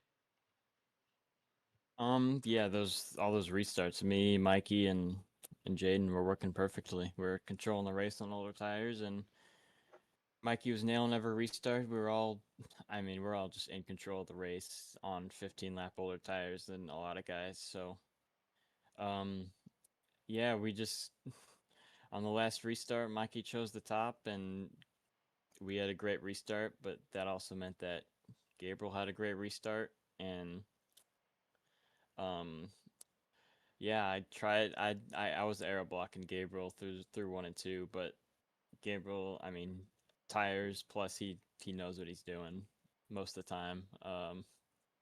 But I mean, I was just Mikey had it, and I'm sitting there in 3 and 4, and I'm like, Mikey got the win. He did it, and then he didn't have it, and I had it. Which, I mean, I feel terrible for Mikey. It sucks to have a win where you feel bad for it sucks to win that way where I wasn't the one who wrecked him, obviously, but it sucks to win where you feel bad for someone else. You kind of fell in that position, and your teammate got wrecked out of it. So it's just a crazy feeling because it's I'm happy because I won a 4 wide race. It's about time I won a 4 wide race. I'm gonna be the points leader. But yeah, it just it just mixed emotions right now. Definitely a lot of mixed emotions, Jonathan. It's a lot to process what happened in those closing laps there from that race, but we saw you join the series here late last season. You put on some good runs, and then this season you came out with a lot of momentum, and you have not finished worse than sixth ever since the opening race of this season. So it's just a really, really all gears, all cylinders firing here type of consistency from you. What is it about these cars, or what is it about your driving style that helps you continuously put out these really consistent efforts, and how do you think that's going to help you out in the next coming races? I think my consistency has come. I mean, this race is just an example completely. I wasn't the fastest. I think there was a lot of fast guys that made that made mistakes today, but I was top three 90% of the race because I tried to stay patient. I tried to stay in it, and it just. I mean, you saw it there on that last lap. Gabriel's 10 times better than me at iRacing. He's one of the best guys. He's one of the quickest guys on iRacing, but he doesn't know how to race people, and which I mean, that's why I'm leading points. That's why the quicker guys are down further in the standings. But I mean, that's just how my driving style. I mean, it leads to stuff like this. I mean, you don't fall into wins by running 10th on the last lap, at least most of the time. So yeah, I don't even know what to feel. Certainly a lot of time for you to unwind and think about just what exactly or how exactly to go about celebrating this race win, Jonathan. But before we let you go from this first career win, anybody want to give a shout out to that helps makes this happen for you week in and week out for your number 2 team? Shout out to Mikey, Jaden, and Shuey. We're the only guys in the call. Guys we're working with all race long, and we controlled the race great. And I don't know if Mikey's won a race in 4 wide before, but it's I feel like it's definitely coming. He was so quick. I mean, the way that he controlled the lead, he was so good on his tires to even get to the lead in the first place. But yeah, I just feel bad for him. Shout out to Micah as well. Shout out to I don't know, Justin. Shout out to you guys in the booth. Shout out to Kenneth for commentating the Coke series last night. And yeah, that's about it. Appreciate everything you do to take the time with us to join us on these Wednesday nights. Jonathan, congratulations on your first career win, and congratulations on taking over the points lead here after race number 6. So we hope to see you out after our week break here and see you at the Kentucky Speedway. Yep, thank you guys. That's Jonathan Jurgensmeyer, race winner here from tonight. Very, very much mixed emotions after the whole ordeal with Mikey Neal and the 72 of Gabriel Dehari there on that final lap, Keelan. But ultimately, it's the race win for him, and no matter how it comes, that's something that they can't take away from him. Jonathan Jurgensmeyer will win from tonight's showing, and finishing second is Jaden Porter, and you're caught up with him, Keelan Belsha. Yeah, second place Hello? run for Jaden. Hey, Hi. hey, you interrupted me. I was Oh, my trying bad. to Wow. I was trying to introduce you, and you just talked. I interviewed. It's all right. Anyways, it was a good run for you today, Jaden. A nice second place finish. It's better than these last couple weeks. I know Indianapolis and Montreal were kind of rough on you coming off that win at Nashville, but getting back into it at Auto Club and getting back on the podium's got to feel good. So tell us how it was today. You ran top 5 pretty much all day long, and how fast was that car out there today? It looked real fast. Yeah, finishing second's a lot better than outside top 20 like I did the last 2 weeks. So that's 10 times better than the last 2 weeks. But yeah, the Ally Chevy was fast. I was top 5 the whole race, and I kind of had to play the teammate role the last few laps. I feel like I could have, made a few more runs than I did, and yeah, I feel bad for Mikey getting taken out the last corner, but good to come away a second, I guess.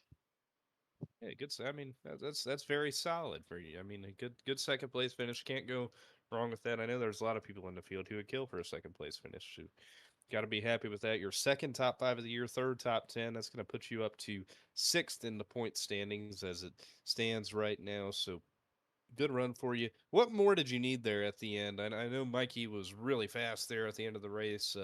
Everybody on the fresh tires just kind of crawling their way through the field. So, what more do you think you needed? Because it felt like you, early in the race, you were up there, probably had a chance at race winning speed, and then it felt like, I don't know if it fell off towards the end or from our perspective, but it felt like you went from a car that was like first or second down to like a maybe fourth, fifth place car. So, what more do you feel like you needed? I uh I kind of got late in the race. I kind of got trapped on the bottom in those restarts, and it kind of it shifted me back to fourth or fifth instead of being this first or second place car. I had a run. I don't know if it was before the green light checkers or not on Jurg and Mikey that I felt like I could have taken and at least maybe gave a shot at the lead. And I decided to play the teammate game more. I probably shouldn't have, but I wanted to see either Mikey or Jurg at least have a chance to win. And if I was able to slide by and win, that would have been nice too. But yeah, just maybe play less of a teammate game. I know it's BBR has been a little rough with teammates working together, so I don't know. Maybe not play as much of a teammate role, but yeah, like I said, feels good to finish second, back on track after the last 2 weeks. Feels good to go into off week with good momentum, and yeah, but that's about it. Yeah, well, it's going to be a fun off week. What do you have planned for that off week? You got any plans for What I haven't, next Wednesday? It's a what I little have different. planned for that off week? Well, I don't know. I don't. I don't know. Maybe you Next were. Thursday, I'm going on a cancer walk for my dad. He always would go on that. With me There and you him, we'll always go. go on that. So next There you Thursday, I'll go. go on that. So I guess that's part Well, of my off week plans. there you go. Well, so some people they see these off weeks in iRacing. That's when they plan a vacation or something. So you never know. I know next week I'm going to Talladega. So if you end up going to Talladega last minute, let me know. We got to get a flick No, together. I can't get. I'm not going to Talladega this year. Well, if you come No, down last minute, That's you just Alabama. let me know. No, You just let me know. You no. just let him know. Let me Keelan, know. I would love to go to Talladega and party with you, but no, I can't. I Just let feel me like know. you're too crazy. Me? Yeah, What do you mean? you know what I mean. You're not. You don't stay sober. It's Talladega, man. Do you expect me to? No. Well, there you go. All right. Well, if you change your mind, let me know. I'll be there. Some people have plans for the off week, so I was just wondering. But all Yeah. righty. Well, Jaden, a second place finish for you today. Good run. You want to thank for making this possible. Yeah, I'd like to thank everyone at KBueno Racing, teammates Mikey, Jurg, Micah, Shuey. Ethan wasn't in our call tonight, so I'm not thanking him. Uh, he's a little blank in my opinion. And yeah, thank my brother and his friends for watching. Thank my girlfriend for her support, and yeah, that's about it. All righty. Well, we appreciate you supporting and putting together a good run today, Jaden. Look forward to seeing you when we come back from the off week. All right, thank you. That's Jaden Porter, and that's a interesting conversation there. You and him were having towards the end about joining each other for Talladega. You'll be going out there. Uh, what is it? 2 weeks from now? Yeah, 2 weeks. It's technically 1 week. Yeah. Uh, The weekend after of I think October 18th and 19th. Yeah. Yeah, next the 14th next week is the day we're going to be driving out there because we're camping Wednesday all the way to next Monday. So I'll be there for a while. Yeah, you'll be there with our very own JJ Hill, won't you? Oh yeah, well it'll be a good time. If any four wide drivers are going, I should probably send out a message because I'd like to meet people from iRacing because the only people that I've ever met from iRacing are really JJ. So it would be cool to because you make so many of these connections on iRacing over the years, so it would just be awesome to meet everybody. Get a chance to say what's up. So I'll have to see if anybody's going. Yeah, it's definitely fun when you meet drivers from the sim that you've raced with or just had a bit of a connection with in the past. Obviously, Kenneth probably has the biggest reach of our booth, but I've met a couple of people on my fair share of time. I wanted to meet Jaden when I went up to the Indy 500, just wasn't really able to make that happen. But oh, hopefully you do meet a couple of drivers, and we'll move on to our final interview of the night. And for the second time this season, it is a podium finish for Mr. Alexander Schumacher. And Shuey, you had a solid top 10 run there going. You had a pretty decent car for most of the evening, and then as the seas kind of parted through those accidents, you find yourself in third at the checkered flag for another podium finish. Talk us through what your race was like from your perspective, and how did you view the whole green white checkered? Well, I guess we'll start with the whole race itself first. The car wasn't really with me. I had a really big moment early in the race where I got really loose. That could have been a terrible moment or race ender early. Just the handling wasn't there. I think maybe the track being really hot and slick. So it took a lot for me to understand the tire wear, where to go with the car, the bumps especially. There's draft is a huge factor here. So just because the bottom may be the quicker side, the top is still king because of the momentum it carries. It was a really fun dynamic. Was charging through the field, was kind of staying in the mix. Eventually got caught up with a speeding penalty. Was trying to get the most I could out of pit road, and that sent me to the back, which was when we had a lot of competitive cars still in the race. So it was about 30th something, and then drove up to about 15th, I believe, and had an incident point blank in front of me, and it really killed the nose of my car. Thankfully, it was only a 30-second pit stop, so I came in for my tires while everyone else stayed out. Got it fixed. I think restarted about 20th, and it just picked them away from there, just one at a time. Just restart after restart, trying to survive them, manage my way through it. Obviously, with sometimes I was in the right lane for the restarts, other times I wasn't, and it was a really, really fun dynamic of racing. Did not expect to pull a podium out. The speed all season has been amazing, and I couldn't be more thankful for the BBR guys back at the shop for producing such a consistent race car week in, week out, and especially with the strategy and the teamwork. So it was a very, very interesting race. This is why you race, essentially. It's why you keep your head up and keep moving forward. Don't let one small thing derail your race, and try to think big picture at all times. And it paid off here again tonight. Just heart goes out to Mikey. It's been a great teammate, friend of mine. Just didn't really agree with what happened there on the final set of corners.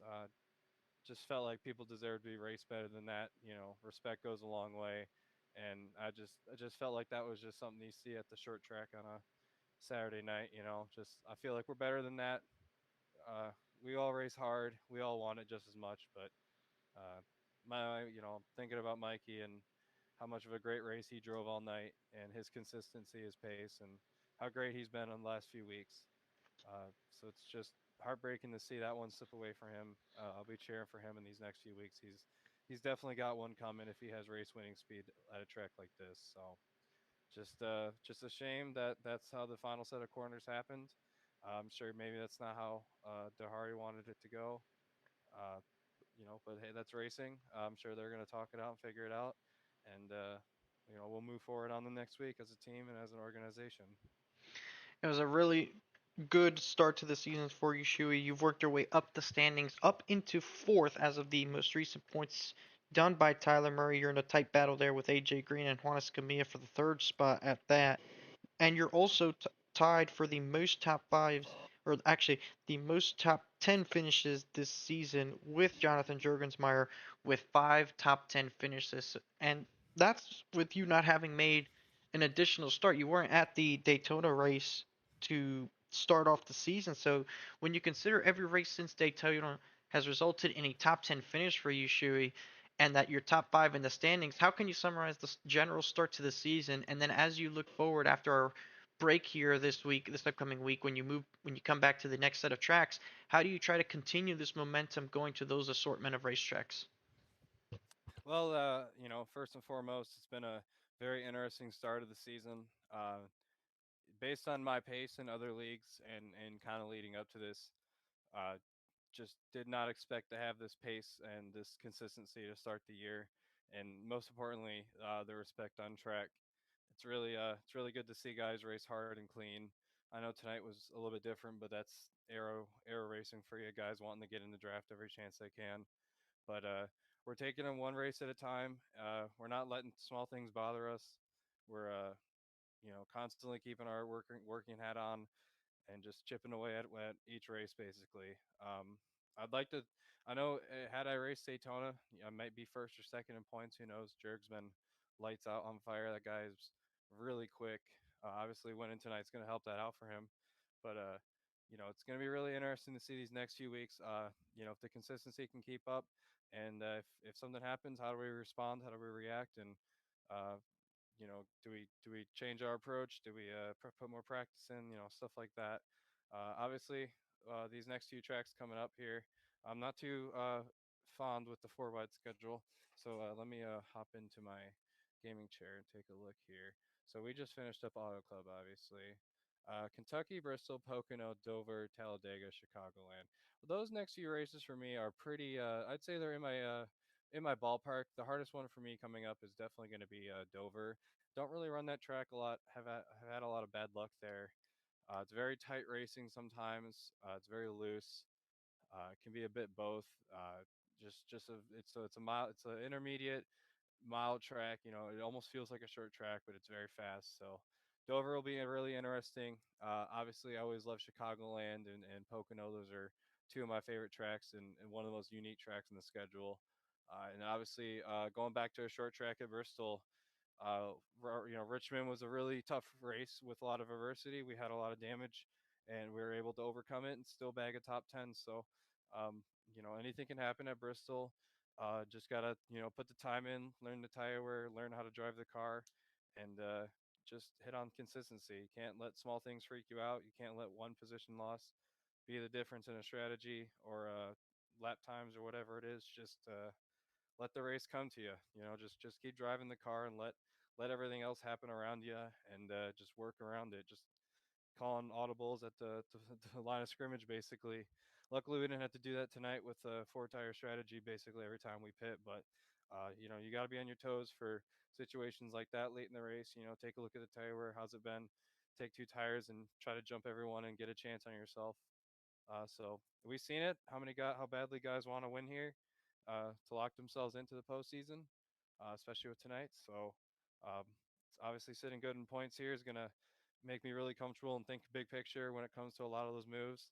Obviously, it'd be really awesome to lock myself in this early, but I like working hard. I like racing hard.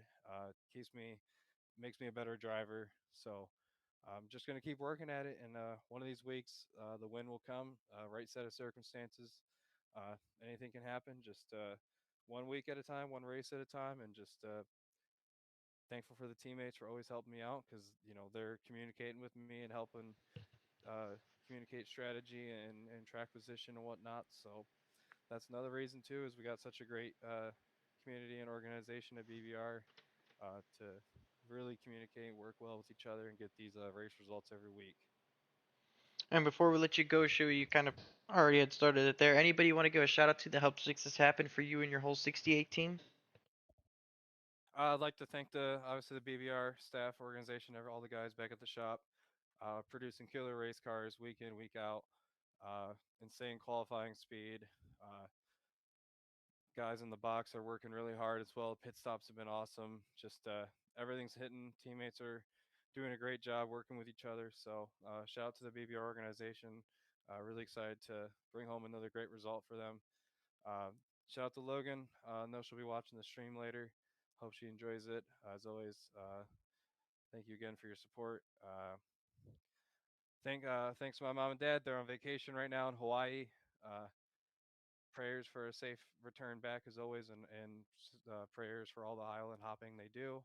They won't be back for a few more weeks, so miss them dearly. Not sure if they'll be watching.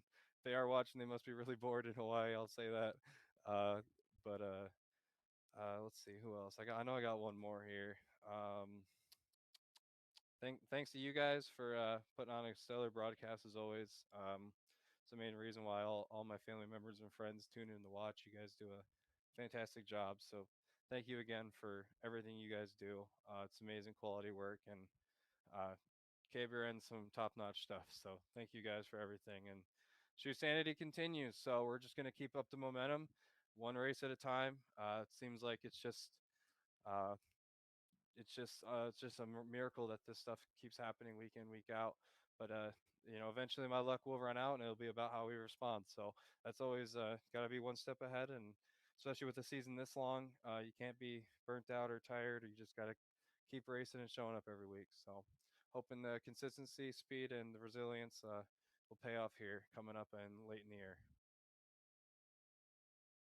Appreciate the time you take with us, Shuey. Congratulations on your top three effort from tonight's showing, and enjoy your off week, and we hope to see you out here soon. Hey, take care. Thanks a lot, guys. God bless you. That's Alexander Schumacher celebrating a podium finish tonight from the Auto Club Raceway. Very ecstatic. Shuey was there, Keelan. He is always ready to go on about how he's had a great set of races, and he really has. He's deservedly so been able to talk about how well he's been, because it's just been a continuing effort of that shoe sanity run, if you will, and it continues here through Auto Club. So as we kind of reflect on this race and look forward to the next set of races, what are some of your takeaways from tonight's race here, Keelan, and what can we use to learn from this as we move forward to the next handful of races?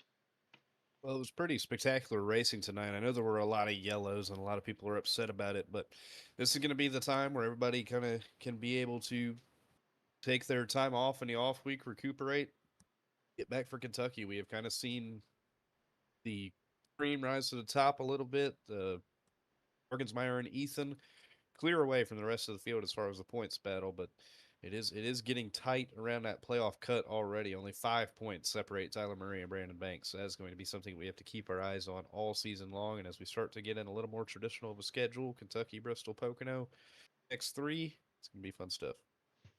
Can't wait until we get to that portion of the schedule. Can't wait to have Kenneth Bueno back. We miss him up here in the booth, but I feel like we did a really decent job of holding down the fort while he was recuperating after having an exhilarating week of covering Cars Tour from Tri County Speedway in North Carolina, the eNASCAR Coca-Cola iRacing Series Championship last night, where Steven Wilson captured his second title.